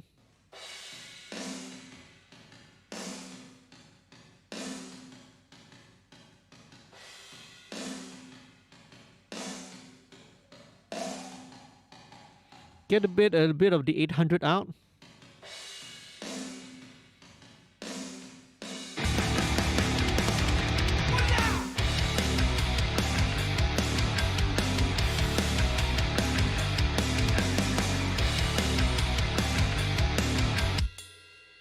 Okay, right. So the right cymbal, let's bring out a little bit more sustain of that right cymbal. And this is where, as I mentioned earlier, MV2 is really, really, right? I mean, if you can afford to buy any wave plugin, right, get MV2, man, and you're sorted, right? Okay, just to bring out a little bit more of all that sustain.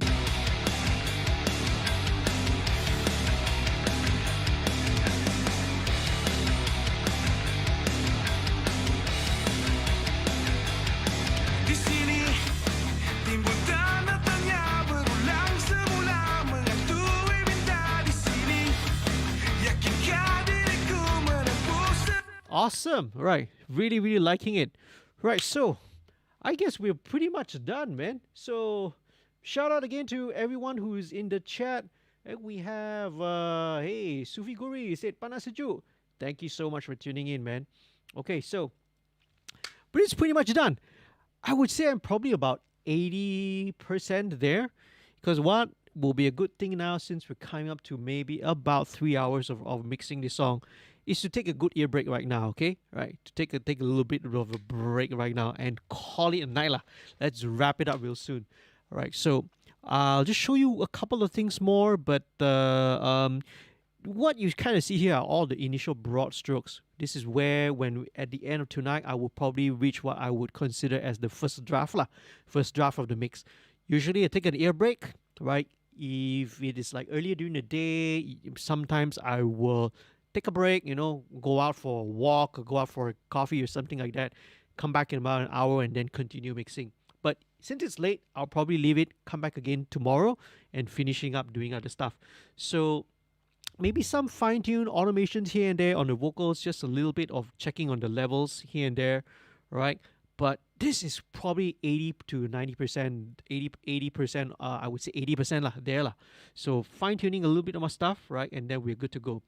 Maybe one more thing I want to show you, and this has got to do with a bit of automation. Let me do one more thing, right?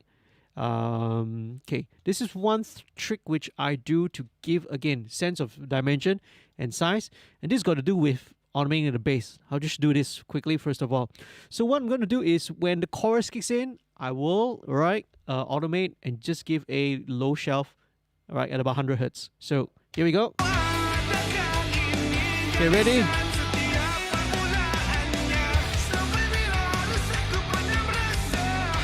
Very subtle, right? Just a 1 dB shelf, right, on 100 hertz and below. But this, because you see, when in terms of the build up, vocals, guitar wise, is building up there. But the low end, right? Don't forget, right? Don't neglect the bottom end as well. Your low should also kind of feel like it should feel like the bottom end is slightly blooming a little bit, and 1 dB makes a huge difference. So just on the chorus.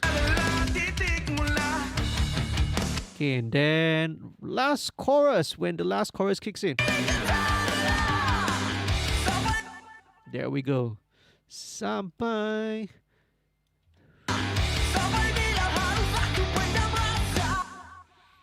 There we go, right? So up in the choruses, back down, do the bridge, right? And then back in the last chorus again.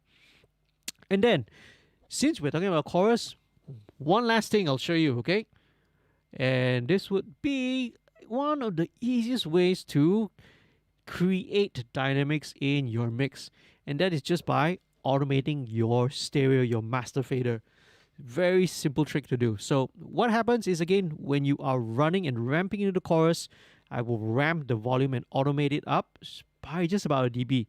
Some people will do it maybe a dB and a half, but 1.5 dB sound to my ears, it sounds too obvious. So 1 dB is like just the sweet spot. So here's what we're gonna do. All right, so let's automate, right? Arm the stereo, in this case the stereo bus, and I will just ramp it up going into chorus. Okay, ready? 1, 2, 3, 4. Right, so there we go, right? So just a very short 1 bar ramp, right? Ramping up 1 dB. And this subtle little thing will kind of give the listener, when you hear it back, hey, when the listener hears it back, it feels like, hey, the chorus gets a little bit bigger, everything seems a little bit more exciting, But the only thing is, this is just got bumped up by a dB, that's all, right? It's just one of the easiest tricks in the world, oldest tricks. So same thing, when it goes out the chorus, bring it back down.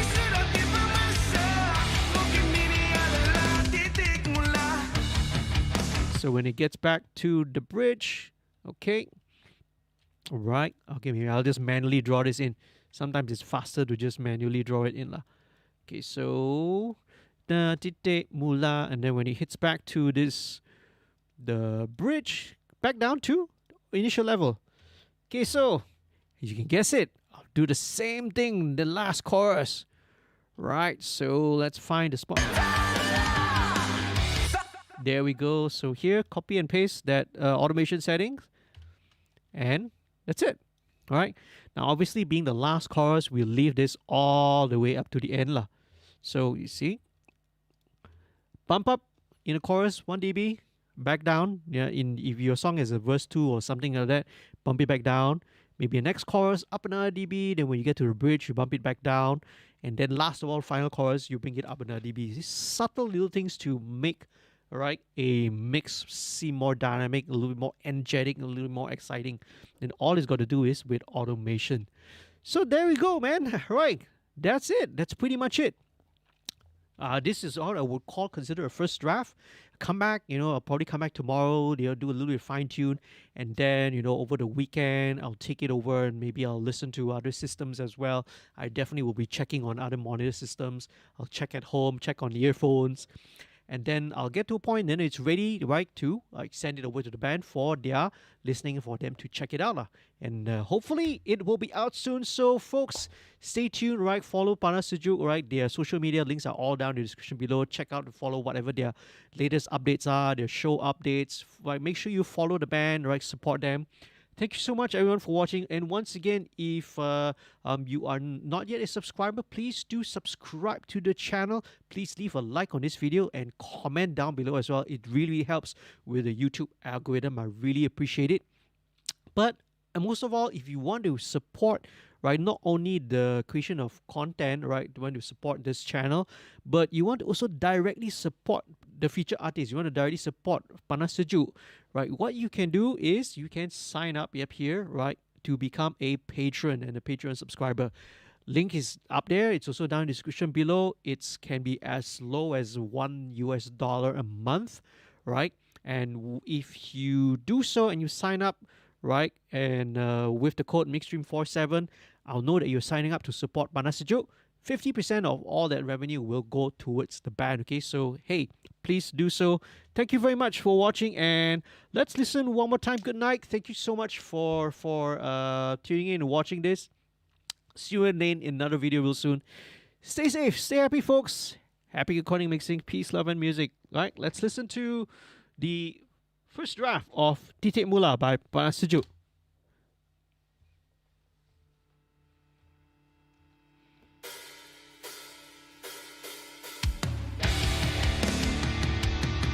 Okay, obviously that intro feedback effect, I haven't talked about it, but it will be there, okay? Right. Very cool.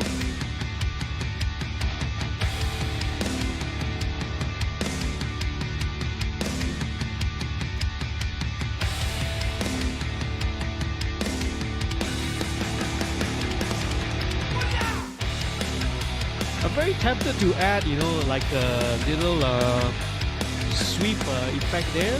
We'll see how, right? We'll see whether the band will like that here. Di sini timbul tanda-tanya berulang semula menghantui benda di sini. Yakinkan Awesome. diriku menempuh semua rancang Pre-chorus. perjalananku lalu. Mungkinkah ada pintu di balik dinding hitam? Very catchy, man. Guys, I wish this song was actually longer, but it sounds like this is like an intro track to an EP or an album. I wish this song was longer, man, because like the chorus is catchy. I wish they had another verse and then another chorus, alamak, But cool, man, these guys are cool. Really, really cool band.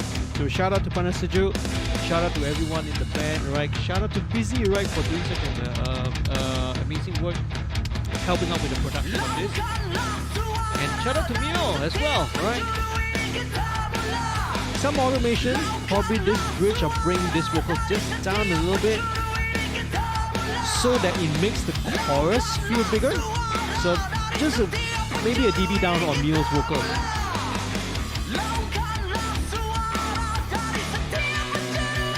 Last chorus! Sampai bila harus aku genggam pena? Mungkin hari ini sudah tiba masa. Mungkin ini adalah titik mula. Down. Alright, that's it, folks. Thank you so much again. Like, share, subscribe. Okay. See you in another video real soon. And good night.